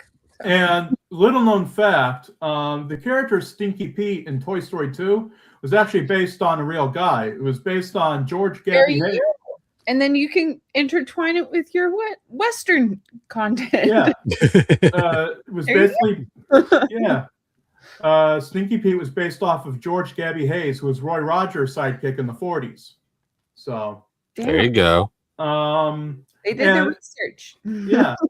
And you know, truth be told, Woody is probably the reason why I got into Westerns. Like, probably subconsciously, because when I was a kid, I used to love Woody. Like, there's actually footage from Christmas of '99 where I was bugging the living hell out of my poor father because, you know, they got so many other presents for us kids, but all I wanted was the Woody that I got that year. That's all I wanted to play with because I just loved Woody so much. And it was the Woody that had the guitar with it. Yeah. My mom kept yelling to get me out of the kitchen because I would just come in and start singing "You Got a Friend in Me." She's like, "Get out! Like, I don't have a friend here." Like, but so I can relate. And so yeah, I love the Woody character. I still do, you know. But honestly, and I'm gonna get flack for this because these films were originally made in widescreen. Honestly, if I were to watch those films again, I'd have to watch them on VHS. Like, most of my Disney collection is on VHS, you know, honestly. Like Pocahontas, Blu-ray, what? What's this? I have the Walt Disney Masterpiece collection right here. No. Ba ba ba ba ba ba ba ba ba ba ba ba ba ba ba. And then Tinkerbell comes in. Ba ba ba ba ba ba. They just don't do it like that anymore. No, they don't. But as far as my all-time favorite animated film, it would have to be Max Fleischer's 1939 animated Gulliver's Travels, which I know I've discussed here before on this program. I mean, I've gone so far, and I could show this off. This is probably the centerpiece of my Gulliver's Travels collection. Go ahead and do it. I have a very rare item from Gulliver's Travels. Gosh, what is he gonna bring up here?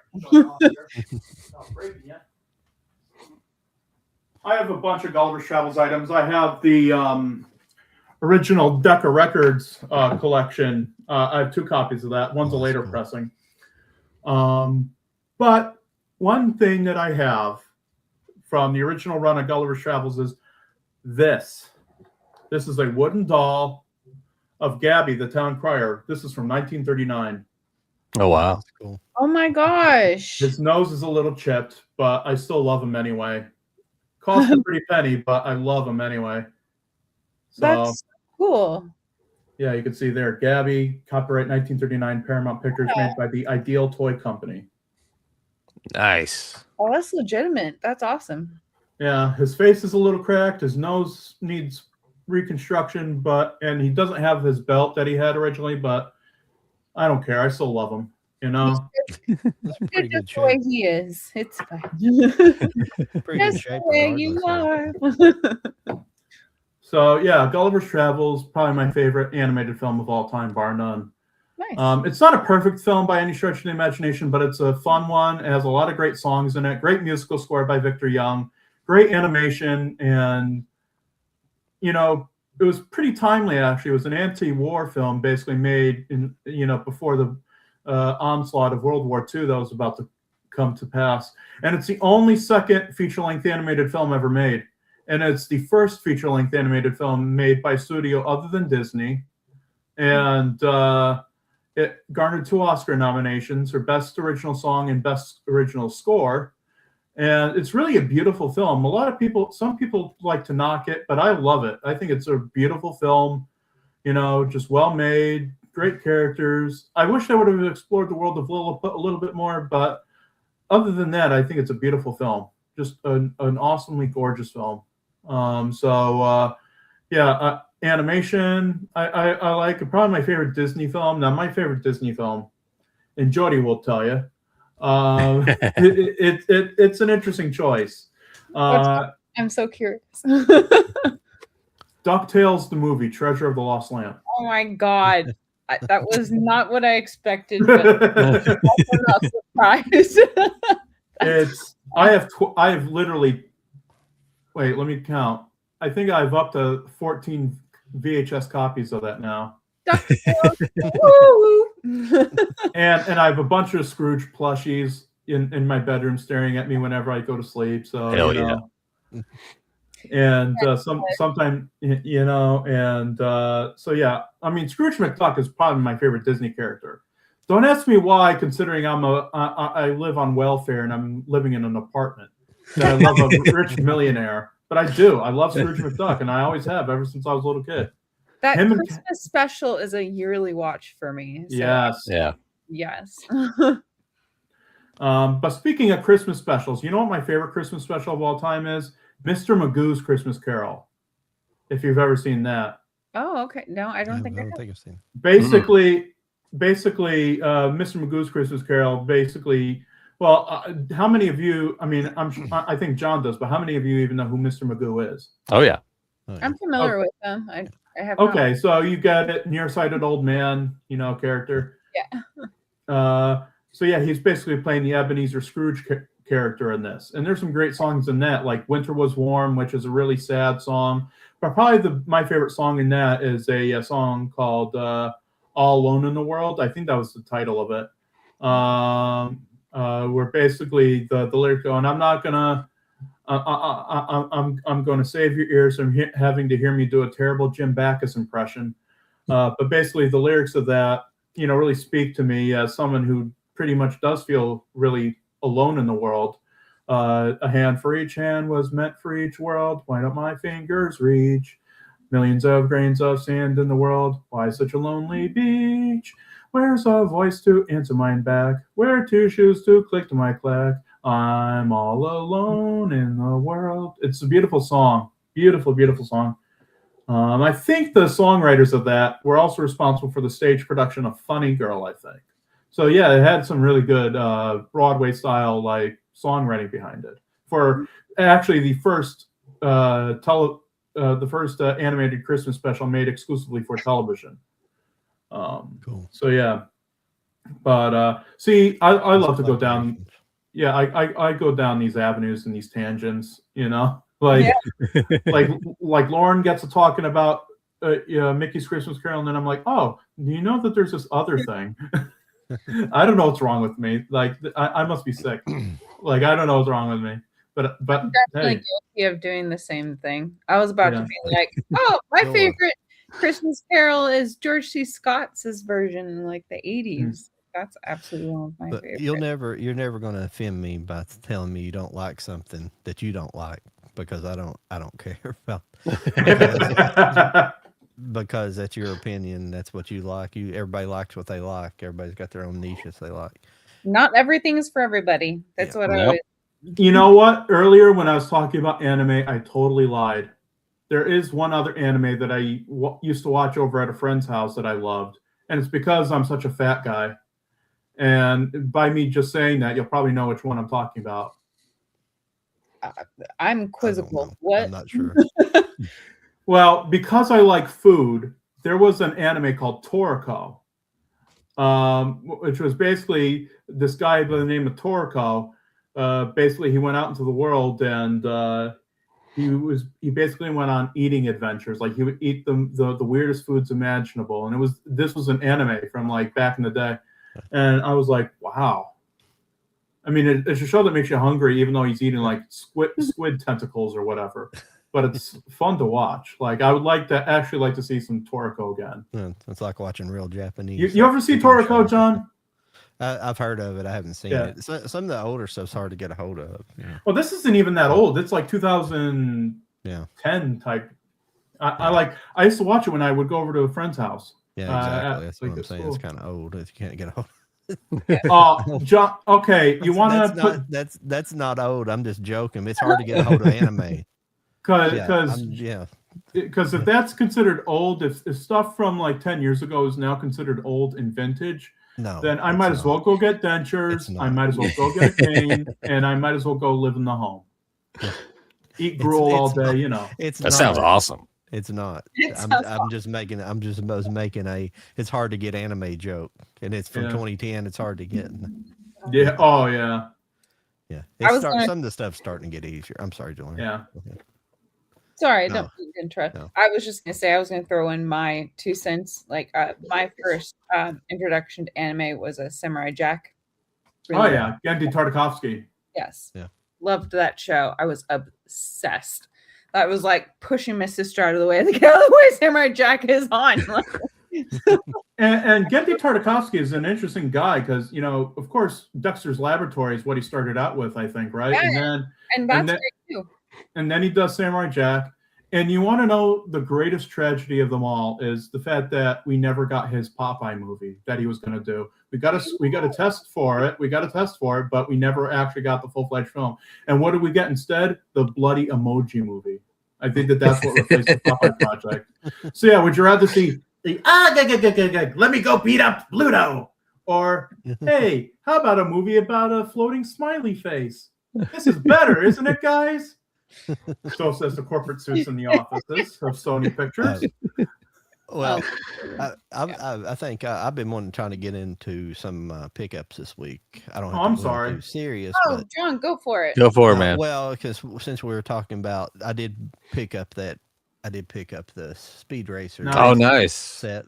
Oh, and the artwork With Mexi funk artwork there. Yep. yeah, that's pretty artwork. Oh, I like that. I like the flyby kind And of. Like, you colorful. get the American Speed Racer.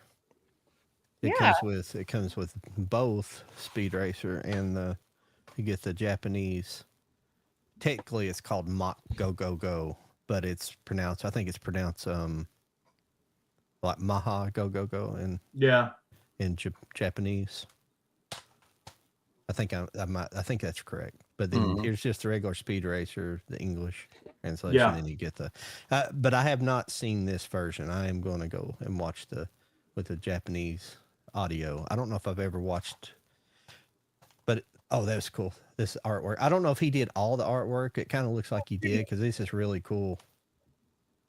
And here's with the Speed Racer. It was Racer X and there's Speed Racer. These are really good. I like these. Those are good. And the discs have different artwork on them. Oh, really good. You see, that's how you do it. That is how you do a box set like that. See the aftermath of there's my finger. Yeah. Oh shit, bro. Yeah, I agree. When the disc is just like gray or something, there's no artwork or no interior artwork and stuff. Like that drives me up a wall. Like, what would you rather have? That beautiful Speed Racer set or this monstrosity? this Universal Monsters collection thing here. I mean, honestly, and get this.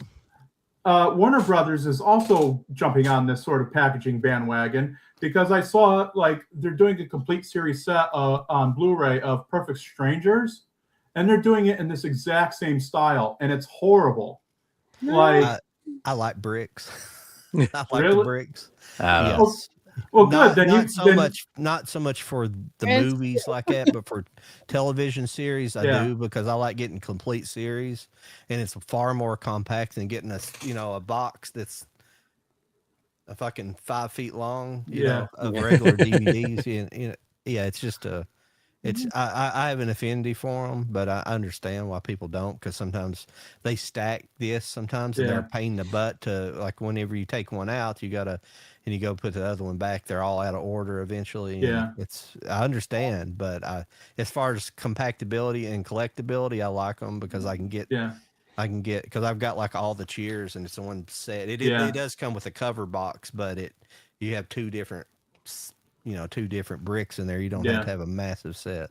Yeah, I think my favorite like collection, like box, is what we're talking about. Like I have one for Alfred Hitchcock classics, and it's like more like a paperback kind of style, and so you can pull it out and then you like flip through like a book kind of thing, and it's not like plastic and falling apart kind of thing. I have unfortunately had to deal with that kind of stuff, but that's my favorite one. So there are some really great ones out there. It's just sometimes they just phone it in and then they expect you to just pay the full price for something that they clearly have put a clearance on themselves, you know? Because the Gunsmoke Complete series is like that. You get that beautiful outer box, but they're bricks inside, but it's like 20 seasons. So, I mean, that warrants it's still that long. It's still that long. That's outrageous. Yeah. Since I'm here, now I don't know if you guys have retired this segment. I think you have because I haven't seen it on the past few shows. But and I know John wants to finish his pickups, and I'll let him do that. But I just you're the guest. I just have to wonder, Jody, are we going to play a certain little game tonight? John, you bastard. If I can find it. I was wondering if it was actually going to happen. Oh my god! I'm so excited right now. Strongly.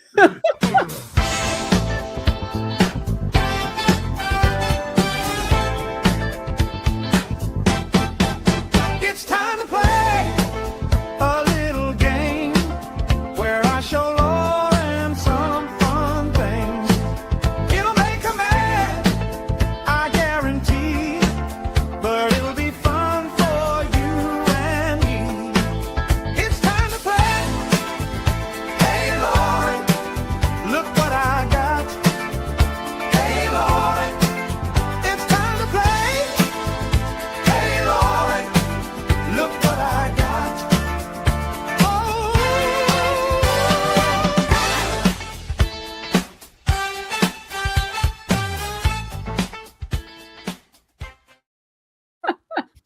Forgot how good that song was. I I want that on iTunes. I know, right? All right. So God. I've for the past month and a half or so, I've been doing some whatnots. Right? I've been on Whatnot. I've been selling some shit. So in order to sell some shit, I got to buy some shit, and I've bought some shit. And sometimes I get shit for myself. And today, my friends, we have a release from Turbine, which is an overseas company. I missed this, so I was super excited to add it to the collection. And I know Lauren's gonna hate me for it. Check out this big, thick box for The Thing. Oh my god! And Oh my god! Look at it. Oh, it's so pretty. It's so pretty. What you got in there? What's going Oh, on? I'll show you what I got in there. Hang on a second. It opens up like this. Oh It's a my big god! book. It opens like a box. That's so It cool. opened up like, look, you get a patch. You get a patch. Ooh, oh. I know, right? You get the movie soundtrack on CD. No, Look out. that's so cool. I know. You get a bunch of little collector cards. Yes. You get this thick ass book. Look at that. Oh, what's is that? that like behind the scenes and stuff like that? Let's find out together. Yes, I would love that. And you get a poster. We'll see. You get two posters. Oh shit. No, this is the hey, listen, it's a book, okay? But it's all in German. All right. So Like my Max Shrek autobiography. My Max Shrek it's all in German. But check out. I'm actually learning German, so you can just send that to me real quick. Oh, well, then it makes sense. Look, you get this poster. Oh, it's so pretty. Oh my god. And the back of it, you get this poster. Oh my god. Nice. And then, that's hang on. gorgeous. I've got to fold this nicely because there's another poster. This looks like the theatrical poster. Classic looking one. This is, yeah. You got the Yes. poster. Of And then you got this badass poster. Oh my god. Oh my God. I would have then, expected that one. And then, hang on. And then you get, oh my God, there's another book. Hang on. There's another book. Let's see what this book has pictures. I like this book. It has pictures. Oh, Look at that. It's got concept art. yeah, concept It's got storyboards. Oh, yeah. This book's much better. this is what's pissing me off right now. That right Now, there. calm down. Calm down. And then you get the housing for the movie. So here's the housing for the actual movie. Oh, You get this awesome oh wrap, yeah. and then this slides out, and then this looks like it might. Look at this. This opens. Oh my god. And then you get 3 discs in here. 1, 2, and 3. Describe 4K? them. One is Blu-ray, I'm guessing. Now, it looks like all of them are Blu-ray. One of them is just a bonus material. Excuse me. shit. They're not labeled, so I'm gonna have to do some digging on if this is like a theatrical and like a different cut going on. Yeah. I gotta do some digging cool. because the only thing it didn't come with is like the J card that told me what everything was. So this has been a fun adventure for all of us right now. That's so cool. That box is awesome. This box is so beautiful. I love it so much. I got to put it back together. And there's something else that is can go with this segment. But honestly, anytime I can show off this other thing that I got, I'm going to show it off because I about pissed myself when I found it. So I'm going to show you the back first. Okay. So this was a European release for The Exorcist that I hosted a group buy for, but then I apparently can't count and didn't order enough to where I could get one. So I'll show you the back. So it's a big Bible. Where's my finger? It's a big Bible. And then there's an inner Bible. And then it has posters, cards, the SteelBook. So see this comes out like this. So now, and they only made 2,000 of these. So now this looks like an actual my God, that looks so good. Right? That is awesome. This is awesome. Oh, it gets so much better. So inside you get the new 4K SteelBook right there.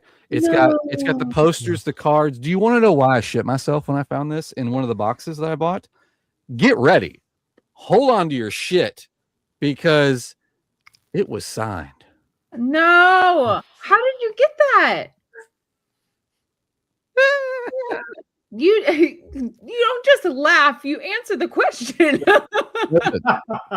this beautiful gentleman, this fellow collector is having to get out of the collecting business. And gotcha. I am his new best friend. And this one came with paperwork. He got it done. I forget the name of it because this sticker applies. It was like a monster festival something where it came with the paperwork that with the matching number and gives detail on when and where and like what color marker she used to sign it and all that shit. So this is gonna get put in a protector and put on the wall. So this is super awesome. I've got some more stuff. That's incredible. I got some more stuff coming that got signed, and I can't wait to go through everything. But that was hey Lauren, and we haven't done that in so long. I loved it so much. Good call, Geno. Good call.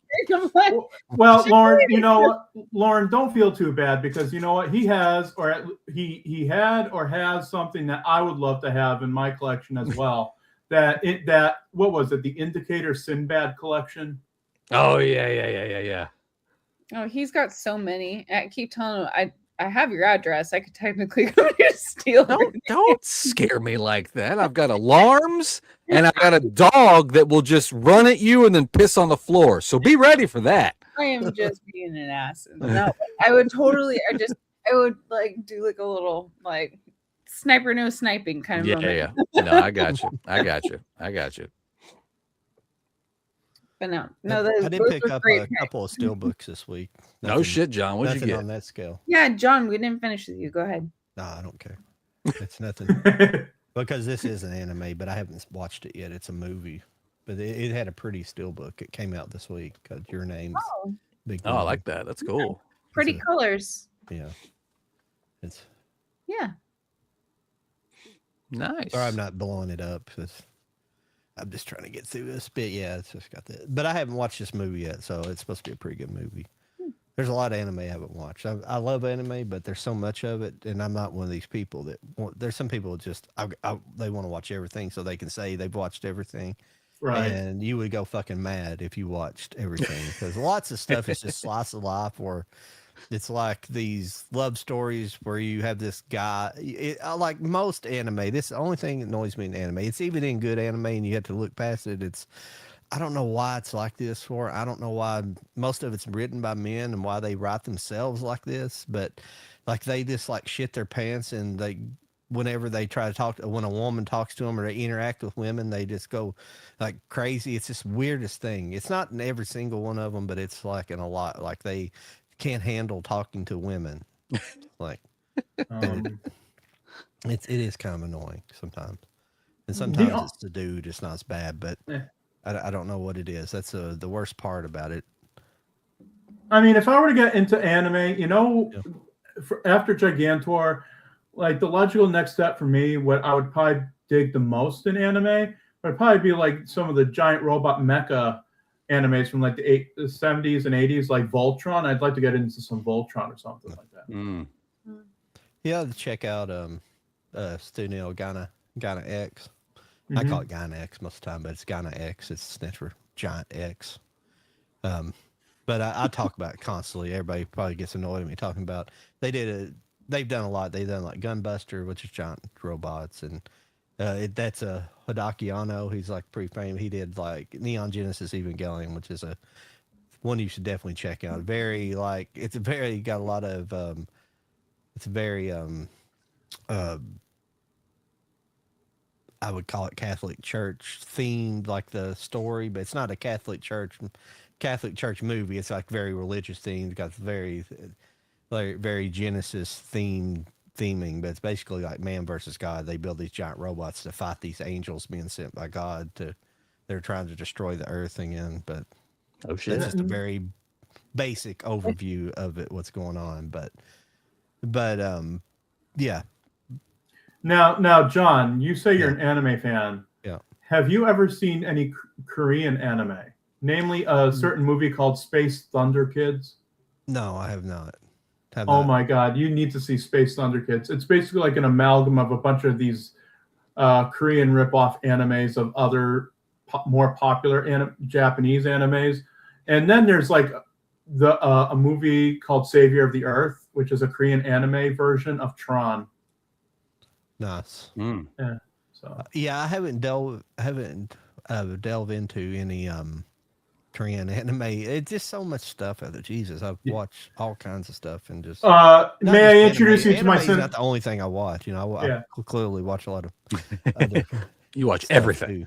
There's too much. There's too much stuff out there too. There's way too much stuff out there to watch. Yeah. I'm currently watching the new. I really like the new Ghost in the Shell. Yeah. It's based off the actual manga, at least the artwork. I love the originals, but I like the way it's done. But if you never watched it, you probably wouldn't understand what I'm talking about. But I picked this one up. I really like the look at this SteelBook, and I don't have any of these on SteelBook, but this is the Fast and Furious. Oh yeah, the Fast and Furious, the first movie, Fast and the Furious. Another good artwork. Yeah.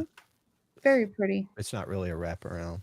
Actually, I don't know why that light's hitting it like that, but you got It kind of is. Yeah, get some artwork back there. the family. Yeah. I don't know if there's really anything inside. Oh yeah, you got the charger. Oh, there You gotta have the interior artwork. It always makes me so mad when it's just like a silver or blue or something. It's like I need artwork. Hopefully maybe they'll release all these one at a time, the whole series like this. I wouldn't mind on the 04. I have the whole 4K set, that little box that's together. If they would just stop making them, it would make a cool like steelbook box set. But yeah, and the day they make them, the day they're going to announce part 12 or whatever the fuck they're on now. Yeah. I have not watched this yet. This is a horror sci-fi. I don't know if Lauren's seen it. It sounded good, but I just got it in the other day. It's cheap. This one. It's called The Endless. Oh yeah, I've got that. Yeah, I've heard of it. I have not seen it yet though. So I think Arrow did one. I haven't sat down and watched it yet, but it sounds pretty cool, and that's why I picked it up. I've meant to read. It's been on my watch. I picked this up thinking I was going to get the. I didn't get the slip cover with it, which kind of sucks. And I don't know if there's a steelbook of it or not, but this is the 4K of Scott Pilgrim. Oh yeah. Yes. Oh my God. Do we have 2 weeks? Because I could talk forever about Scott Pilgrim. I love that movie so much. I've got way too many editions of Scott Pilgrim.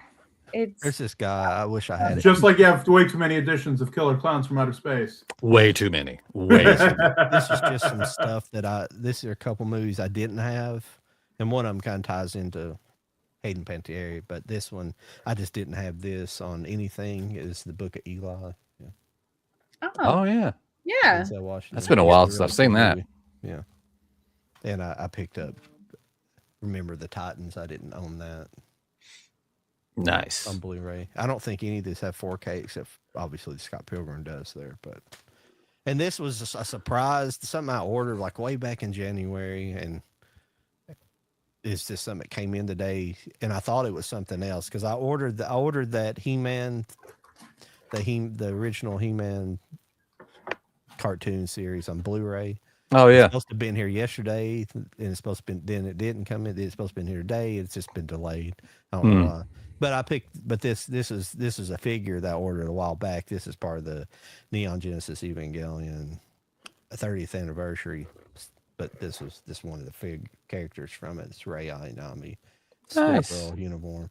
I generally don't I don't get stuff outside. They make some stuff like with all the characters and like bikinis and stuff. I don't buy that stuff because I don't buy anything that's not from the show itself. Because I think it's kind of cringe when they do that, especially these characters are underage technically. It's really, Right. you know. So if it's Speaking of 4Ks, the plug suits are pretty revealing, anyways. But so technically, in the new series, they aged them up because where they were when they fought in the Evangelions, they were submerged in a fluid called LCL, which is it's something they can breathe. It's a liquid oxygen essentially, but they can breathe it being submerged in it, and it's slowed down their aging process. So they jumped in time, so they're all older, but they still look young. speaking They of time traveled essentially, but what's weird is what I take it as is LCL is ambionic fluid. It's like fluid inside a woman's womb when they're pregnant. That's how a baby breathes. They're actually breathing like a liquid oxygen essentially. It anyway, just goes along with the show. The show's really weird. Yeah, because LCL is like everywhere. Because the Evangelion were actually they're like offsprings of like they used them. They're not really robots. They're actually huge like beings that they had spawned from like Lilith and Adam. You know, a lot of people don't know who Lilith is. Lilith was like the original. She was before Eve, and she wouldn't have anything to do with Adam. So she kind of went off but she, yeah. So speaking of but there was another female before Eve in the Bible called Lilith, and she didn't want to have anything to do. Essentially, that's just putting it. This kind of that's kind of an easy explanation of it, but she wouldn't have anything to do with Adam, so she didn't want to. So she kind of went off. I don't know the full story of her, but I know a little bit about her. Yeah, it's pretty crazy. So speaking of 4Ks and everything, I think I could finally get a seat at this table because that same day that I picked up this monstrosity that shall remain nameless, I picked something else up that day. Uh-oh. And what I picked up, because I used to hate this movie. I really did. Like when I was 13 years old and I saw it for the first time, I hated it because I thought it was such a perversion of the original film because I love the original film so much. I've come to really love this movie. And I finally got my very first 4K Ultra HD Blu-ray plus digital code type deal for the 1976 King Kong. Oh, there we go. Yeah. Okay. Oh yeah. With Jessica Lange and Jeff Bridges and Charles Grodin. So, and this includes both the theatrical and extended TV cuts. So yeah, I do. Even though the Blu-ray player, the player that I have, isn't equipped for 4K right now. I mean, and to be transparent, I have two. I have two Blu-ray players. One of them is a 4K player, but it's just not hooked up right now because the one that's actually hooked up is my region free player. But I do have a 4K player, so maybe I'll hook that up and I'll take a gander at this and see what all the hubbub's about 4K, even though my TV's only like 45 inches. That's fine. Well, shit, guys, we've hit the 2-hour mark. Yeah. I was wanting to say, what's up, Movie Hunter? Good to see you. I mean, maybe you've been here the whole time, but we just didn't talk about SteelBooks to the end. So there is many SteelBooks that Scott. I think I have one, but I don't have the 4K. I can't remember, but I don't have a 4K of Scott Pilgrim's. That's why I bought that. But they're probably all out of print. That's the thing. Yeah. That's what I hate about. That's the only complaint about SteelBooks and kind of higher end media, like, because it's so limited. They're purposely creating like this secondary market that's kind of bullshit, you know. Wait, you're talking about Jody's livelihood there, right? SteelBooks. I mean, it's fine. It's fine. No, it's crony capitalism. Yeah, they need to. I mean, I get it. I get why they're limited and everything like that. But I mean, the part I really hate is when they're limited and you get them, and then people start flipping them, and then they reissue them, and so people that paid like double the money are like, "Hey guys, the shit." Yeah, but, that's the stuff I'm talking about. Yeah, I mean, if you're gonna sells them in a kind of a fair marketplace where you bid on them, at least, Yeah, at least that, right? Yeah. Yeah. If they would just stick to limited, like, hey, we have these, when they're gone, they're gone. But I hate the reprints. Just piss me off. Everything's limited. There's not infinite. Yeah. But they're extremely limited. Some of these things, like some of the I'm talking more of the premium stuff, not so much SteelBooks. A lot of those get printed in quite a decent enough volume, but like some of these other companies are like single one-off movies that. And it's kind of like some of that stuff you've shown, and I don't have problem with people buying them, but some of that stuff never gets another version of it on like a 4K version, and that's it. That's only that's the only way you can find it is they ran like 200 printings of something that you'll never get again, and that's the kind of stuff that pisses me off. That there needs to be a wider, there needs to be more distribution, but it's put out by a company. That's all they can do. And you want to know what pisses me off even more is when people go in, when this stuff is, issued in limited quantities, and these people, and I get it, it's a hustle, it's a side hustle, it's a grind and everything else. But when these people go in and buy mass quantities of these things then resell them for a big old profit. Yeah. That's what I was trying to interject in, that's really irritating, where they buy globs of them and then they put them on eBay or whatever for like double the price or whatever. That's a secondary market I was kind of referring to. It's just eBay's bad about just running prices crazy high. Oh, I know. Yeah, agree. That's not what Jody's doing. Just No. No. I'm not accusing him of that or anything. I'm just saying that's one thing that's done that I just can't stand. I mean, I was lucky. I was so lucky because I love this movie. I was so lucky when who was it? Was it Synapse Films and Red Shirt Media? I think was the label, when they finally put out the 1986 Trick or Treat. I managed to score one of those from Synapse before that particular cover got sold out. But you want to know something? It's like Anne Bancroft in The Freaking Graduate. It's seducing me. I want to get the other artworks. The other artworks that were done for that, like the A, B, and C. I want to have all of them, but I don't think I'll ever have all of them because now they're going up to like $200 a pop or $100 a pop or whatever. It's crazy insane. Yeah, it's getting crazy. I mean, you buy it because you love the movie. You don't buy it just to be like, hey, you don't buy it to be a Jody and be like, hey, Lauren, look what I got. Of course you do. when you have the platform, you must utilize it. Utilize it. Jody. No, I'm the same way, where I remember around in like 2020, I needed. I'm a huge Last of Us fan. And so the second game was coming out in 2020 when everyone was locked in their bunker.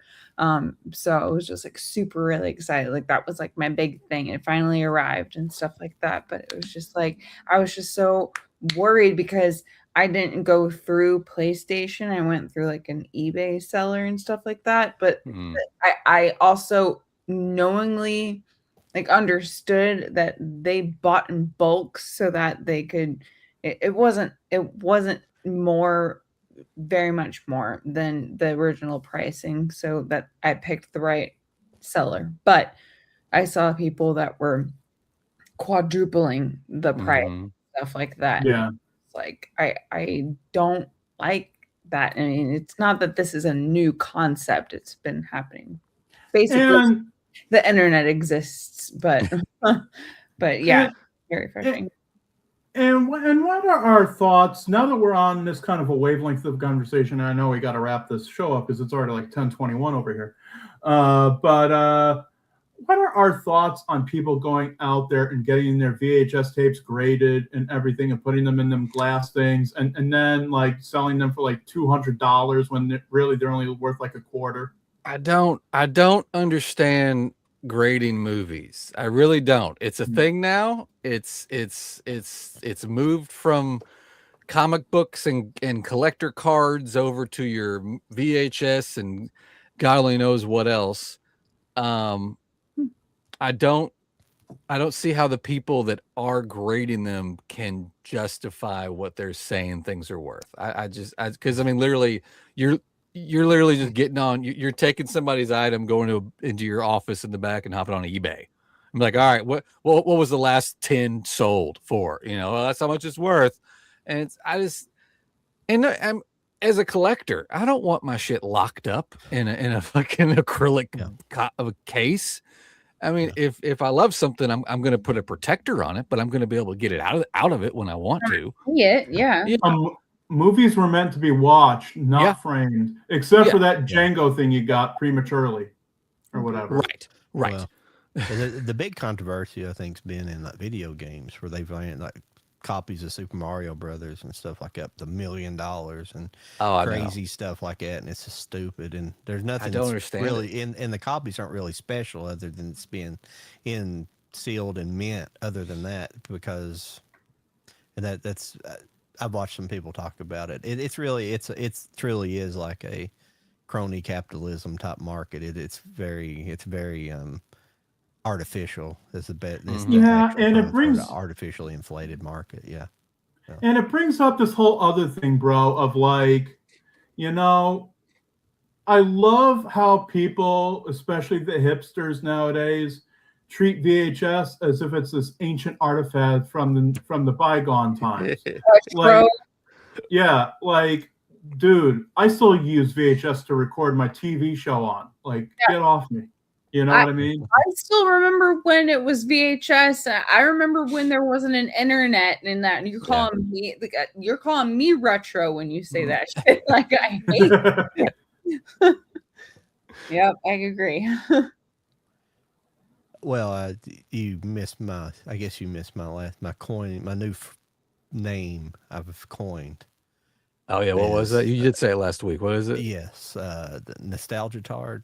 Yeah, there you go. It's got out of control. I think it's got out of control. I'm a nostalgic person, but I'm kind of nostalgic. My feelings are kind of nostalgic. I get nostalgic when I feel, see something that reminds me of something, human emotion. But now nostalgia has become a business, it's become a market, become an industry. It's kind of got out of control because, and I think I talked about it last week, how, I'm sorry, I know we need to quit, but I talked about how I lost my train of thought, but nostalgia tards and all that. Nostalgia tards and all that. No, no, I know what I was trying to think where I was going to go with it, but I talked about how we I talked about how like especially the past 20 years, the last several decades really are kind of bland for. It's not like you have this big distinction between like 50s, 60s, 70s, 80s. You know, each of those decades, at least to me, maybe millennials, people born in 2000, may look back at 2010 to 2000, 2010 differently, but I don't. I feel like I can distinctly look back, and at least of the years that I've lived through the 80s and 90s, and know that there's a distinction between those years. There's songs and things that feel different. There's things that feel different, but I don't, obviously I didn't live the 50s, 60s, and 70s, but I can look at those decades and see that the movies and the pop culture of those eras feel different in each era. For the most part, obviously there's some lap over between each years, but the 70s were kind of shit, but the music was really, the movies are really good, but they're dark. It has a darker feeling because you came out of the 60s, the love generation, and dropped in like this dark period. It's almost like the end of a lot of people say the end of the 60s was the Manson murders, so it kind of cast this dark shadow over the 70s, and you have a lot of these anti-heroes in movies.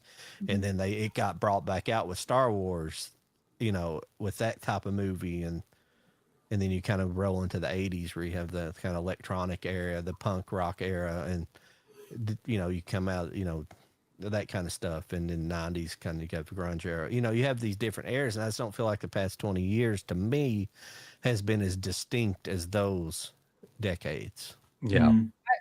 I completely agree with you. I was just gonna chime in and say, like, I completely agree. Like, I'm a 90s girl.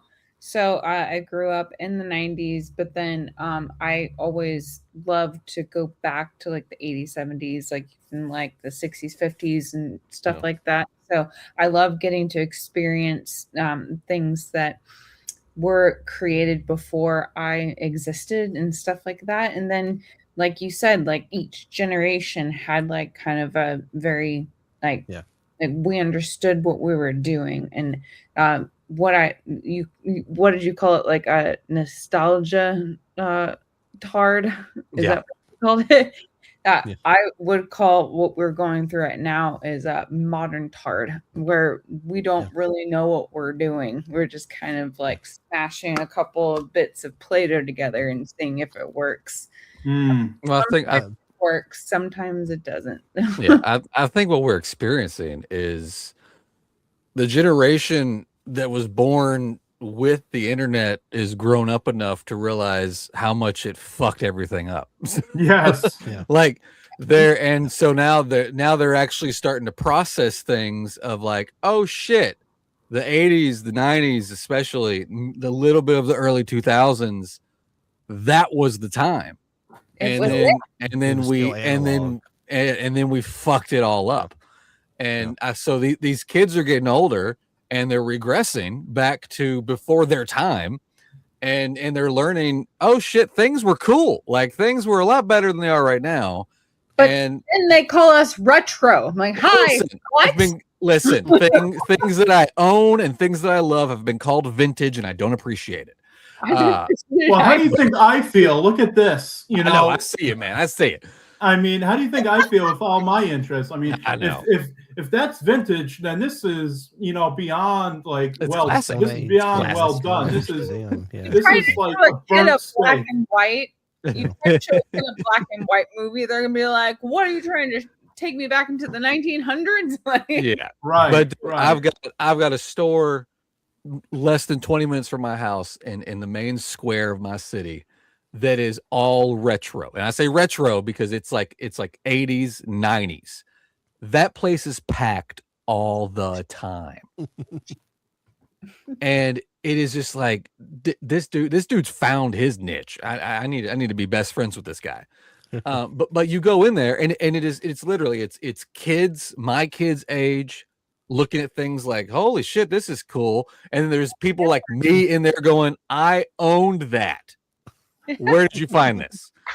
And so it's like, cool. It's the greatest store I've been into. He's actually had to buy the building next to it and expand because it just got so big so fast. What kind of stuff is this? There's everything. It's just anything you can think of. Media, any clothes? Yes, clothes, media. He has like I hadn't been in there for a while since he did his expansion. So the time before last I went, I was surprised to see this new door open in this whole other room. And I just happened to just jokingly, because I walked in with an Airheads shirt on, and the guy behind the counter was like, "We just got that on VHS," and I said, "I'm gonna buy it." And so I grabbed it, and I just had to be like, "Hey, do you guys got laser discs?" And he was like, "I've got so many laser discs." And there's like a whole laserdisc section over the new part of the building.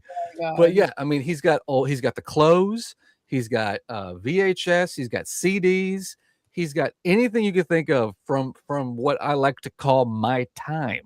And it's just in this store, reasonably priced. So that's exciting. I can actually afford this shit again. No, that's awesome. I do the same thing where I frequent this used bookstore out here in Dallas where like things just like come up and just like, oh, you're looking for like some old school like Disney VHSs. Like I got some over here for you, or like this classic book that you haven't been able to find. Like it's over here. It's like 1950s or like, yeah. I love how like that kind of shopping is so special, you know. You brought up in the late 90s, early 2000s, I remember the retro people, what they were wearing were like the late 60s, early 70s stuff. They were wearing those type of clothes, the more hippie or what they wore, the rock and rollers and stuff wore. Yeah. Cause I knew a guy that played in a band in St. Louis that he, sorry, Lauren, but he worked at a retro store, but that's what they sold, that type of clothing, you know. So now it's just moved up 20 years, you know. It does do that, but yeah. I took my 16-year-old school clothes shopping, and we just happened to go to Old Navy, and they literally have a section of jeans called 90s style. Oh no! I was see, you stole my thunder because I was just about to say that exact thing. Or it's like now it's like 90s stuff, like in today's times is like this is the hot trend to wear, and it's just like I was wearing that when I was a kid. Yeah.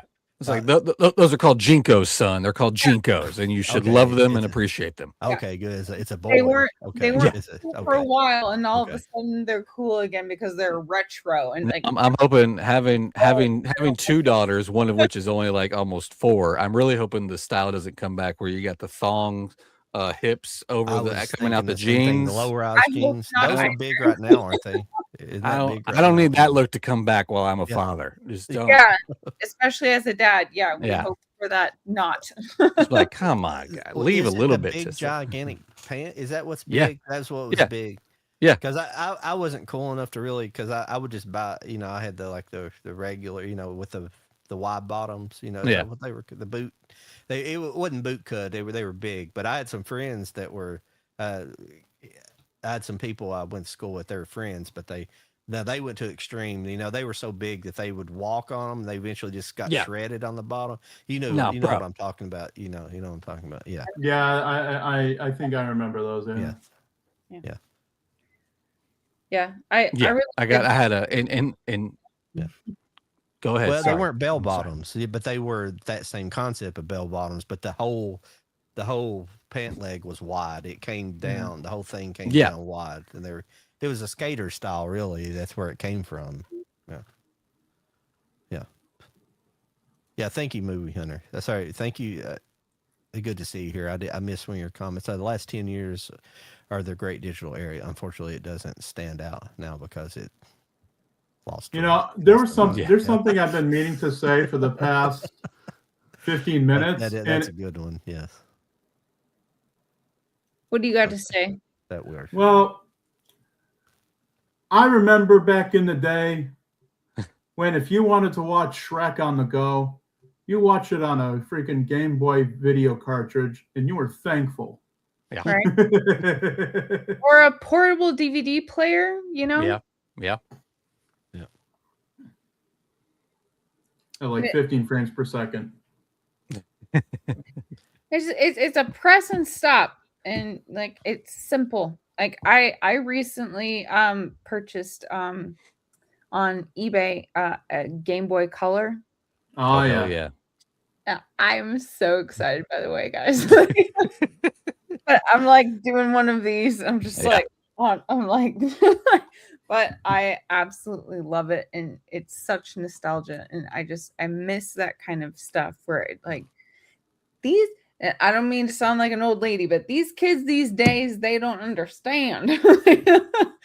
Like What? that was just so cool. It's handheld. It's right there. Or I don't know what console guys you guys are, but I'm a PlayStation girly. So I've owned every single PlayStation console. So like I still remember playing Harry Potter and the Sorcerer's Stone on the original PlayStation and like doing one of these, and like I love that. I have a whole story about PC Harry Potter and the Sorcerer's Stone. I don't even know if you guys want to hear about that, but but I have so many experiences with that kind of stuff. And then it was like that with AOL, where it's like you're never gonna get that. You're never gonna understand it. So I think that's something. Internet discs in the mail, yeah, that whole thing. Yeah, something to hold on to, where it's just like you just don't get it. Like, don't call me retro. You're wearing my jeans, but you don't understand anything else about it. you may be wearing my jeans, but you've never played a game of Minesweeper in your life, and it shows. Thank you very much. Exactly. Dude. It's getting out of hand. I've stumbled across into whatnots, what they call vintage. This is how I learned I was vintage. Vintage clothing sales, and you look and there's like over 100 people watching this live stream of this auction. They're putting up T-shirts that I owned in the 90s. No, what? They put up a T-shirt that I know I owned. Guess how? I've probably talked about this before because I've told everybody by now. Guess how much this T-shirt sold for? $100. You wish. Oh no. $100. What was it? I can't remember what shirt. You've talked about it, but I can't remember what shirt it was. was. Or something. It was a white T-shirt with Kurt Cobain's face on it. Oh. And it sold for $400. I bought that shit at Hot Topic, motherfuckers. I like the next day I was at my mom's house and I was like, tell me my shit is still here because I don't know what I did with it all. I have no idea where all those shirts went. And she's like, no, it's not here. I was like, okay, my God. I guess my dumbass just sent it all off to Goodwill. I don't know. I don't know what happened to it, but when I was a kid, I don't think my mom kept it. I don't think we have it anywhere. But when I was a kid, I had one of those Michael Jackson jackets, one of the ones with all the zippers on them. Yeah. Oh, the Thriller? Yeah, Thriller stuff. Fuck yeah. Yes. Yeah. And I don't think she kept it. I don't think. No. Oh my God. No, that's heartbreaking. It's so dumb. It's so dumb. You got these. It might be boxed up somewhere. So it could be. But what's funny is you got these 20-something-year-old kids on there selling these clothes, and they're like, check out this vintage shirt, and it's just to watch the price just go up and up and up on this bullshit that I used to own. I'm like, what are y'all doing? No, that pisses me off to high hell. Before I get your name wrong, is it Dale M. Andrews or Dalem Andrews? Because you don't. Dale Man Drews. Is it Dale Mandrews? Maybe it is. Maybe Dale it is. I Dale had a Felix the Andrews cat. Felix the Cat X Kiss shirt from Columbia House CD Club, and it. R.I.P. By the way. Like 160. Good grief. Good grief. Yeah. Oh, that's awful. I'd be that's crazy. That sucks. I don't remember having a lot of music T-shirts. I had like I didn't collect a lot of that, wear a lot of that stuff back then. I would have definitely had I had a Smashing Pumpkin shirt where I went and seen them in concert. In '96. That was shit. Yeah. Yeah. As a woman or young woman, whatever you want, I always would wear like a band shirt, and it was back in the day where it was still cool for nerdy guys to be like, name 3 songs from this band that you're wearing. And I was like, I can do that, but also, do I owe you that right now? Here, You know what, Lauren, I've been guilty of doing that. Like, I was at a farmer's market some years back, and I saw a girl wearing a Marilyn Monroe shirt, and I went up to her and I was like, "Hey, so how'd you like Some Like It Hot?" And she looked at me like what the hell was I talking about? See, that's part of the problem. So, like, I'm not pointing at you, but like the dingbats that want to like quiz you, and then also the people that just wear the shirt and not know anything about the band. Like, you're part of the problem. Like, yeah. I know what I'm wearing and I will talk to you about it. Actually, in fact, you'll try to have to glue yourself away from me talking to me about what I love about what I'm wearing. So yeah, it is very frustrating. But it's like people who wear Che Guevara shirts. Like, do you know who that is? Like, do you really know who you're wearing on your shirt right now? Like, yeah, especially liberals wearing them. Yeah, Yeah. and I say it stuff. I'm a kind of a middle ground kind of person, but yeah, Che Guevara, he slaughtered, was known for slaughtering like gay people. He slaughtered a bunch of homosexual people in Central America. Yeah, like that's one of the things he did. So, but yes, they don't know who he was. No, and see, this is why we learn our history, people, because if we don't learn our history, we are doomed to repeat it. So that's why I watch Bob Steele westerns. There you go.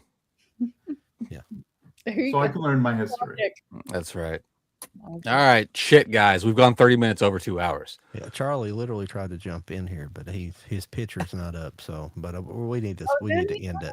He's probably wondering why the fuck we're still on. Hello, Charlie. My name is Geno. I'm sorry that we didn't get to formally meet tonight, but hopefully we get to at some point. Ooh. I don't know if he's got any audio. Charlie, are you here? Charlie? I don't know. I hope he wasn't there. I have audio. There he is. Yeah. You're having the opposite problem that I had trying to get on earlier. I had picture and no audio.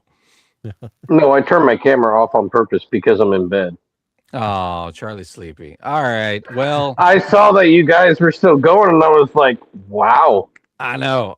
We got on some rants this evening, but hey, you're here, so you can be part of the salute goodbye. We're gonna go roundabout. We're gonna start with our good buddy Geno down here. Geno, let everybody know where they can find you. All right, you can find me on Facebook at facebook.com/official Geno Cuddy. That is Geno Cuddy. You can find me on Instagram at official Geno Cuddy. You could find me. My YouTube channel is Geno's House of Rare Films. You could find my podcast, Heart to Heart, the William S. Hart podcast, wherever you could find great podcasts like Spotify, Apple Podcasts, iHeartRadio podcasts. You can find my television program, Sunset Cuddy Six Gun Theater, on my channel, Geno's House of Rare Films, as well.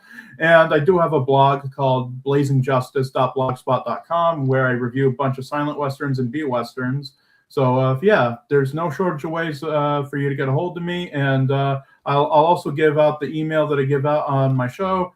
If you want to email me at sunsetcuddy@gmail.com. There it is. And after our guests, it's always ladies first. Lauren, where can everybody find you? I'm primarily on Instagram. I'm analyzing horror. I have the British spelling, so it's S instead of Z. And then I also am on like Twitter.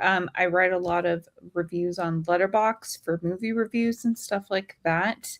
And those are basically our primary spots. Nice. Charlie, besides down the road from me here in about a week and a half, where can everybody find you? Raging Entertainment, with Instagram, YouTube, and TikTok for the most part. I do have a Facebook page. You can find me on there as well. So just look up Raging Entertainment. There it is. John, how about yourself, buddy? Bewitched Collector on YouTube, Instagram, and TikTok. And I'll be starting putting out some games. I had a little bit of injury this week to my finger, so I haven't been doing much when it comes to that kind of work. I've been doing other work, but not putting out videos. So, I'll be getting back on that, putting some shorts out for the Cult of Collectors and making some videos for mine. And that's about it. But I apologize. I do want to say thanks for everybody for showing up this evening. We got Dale, Movie Hunter. Yes, we for got a sure. bunch of people. We had Chris in here earlier. We got Pebbles and Acres. Bam Bam? Stacy. Got Bam Bam in here Pebble, too? Got Pebble 69. I see what you did there. Now, John, you're a Bewitched collector. Does that mean you have every possible version, every possible copy of C'est La Vie? No. I thought he was going to do a whole "I Dream of Jeannie" or "Bewitched" itself for you. No, this is a deep cut. 90s Irish girl groups. Yeah. No. Bewitched comes from ultimately it comes from, obviously it was a TV show, but my grandfather named his drag car Bewitched in 1965, and it comes from that. Then my dad had a pulling truck he had a pulling truck in the 80s, early 80s. It was called Bewitched. It's just it became a kind of family name for racing vehicles. So I just took it. So I don't do that I don't do that. So I named my channel that finally after many iterations. I like it. So it stuck. We've been here for and them all. I just like the whole concept of being bewitched. As a man, you can be bewitched by a female witch, or vice versa if you swing the other way. So there it is. There it is. A wizard, I guess. Technically, it's a wizard. You're not a witch, but. All right. Well, yeah, I'm still, I'm still raising 4Ks on Instagram, YouTube, TikTok. SR4K on Whatnot this Friday. We got night 2 of the boutique blowout. So I've got Criterion, I've got Vinegar Syndrome, I've got Arrow Video. Join me on Whatnot. For God's sakes, come buy some movies. Geno, this was awesome. Thanks for coming by again. We always enjoy having you. Always enjoy catching up and taking us to school on some Westerns. It's always fun. Yeah. And we'll have you back on for sure. When you have some more announcements you want to talk about, we'll be here for it. And absolutely. And maybe next time we'll talk some Sinbad movies. And there you go. And from now on, I'm going to use this dilapidated laptop to stream. Screw the iPad, screw the phones. I'm going to use this dilapidated screen, busted up. My X is missing from this keyboard laptop, because this seems to have worked better than all those other devices combined. I like it. We have regardless, it was lovely to get to meet you. So it was nice talking Westerns with you. Yeah, absolutely. Yeah, absolutely. Thank you, Geno. You're always a good guest. Charlie, we better see you here next week. Maybe. I'm just going to say maybe. All right, that's fair. All right, well, we'll see everybody next Wednesday, same time, and we'll try to keep it at 2 hours. Okay. Yep. Later.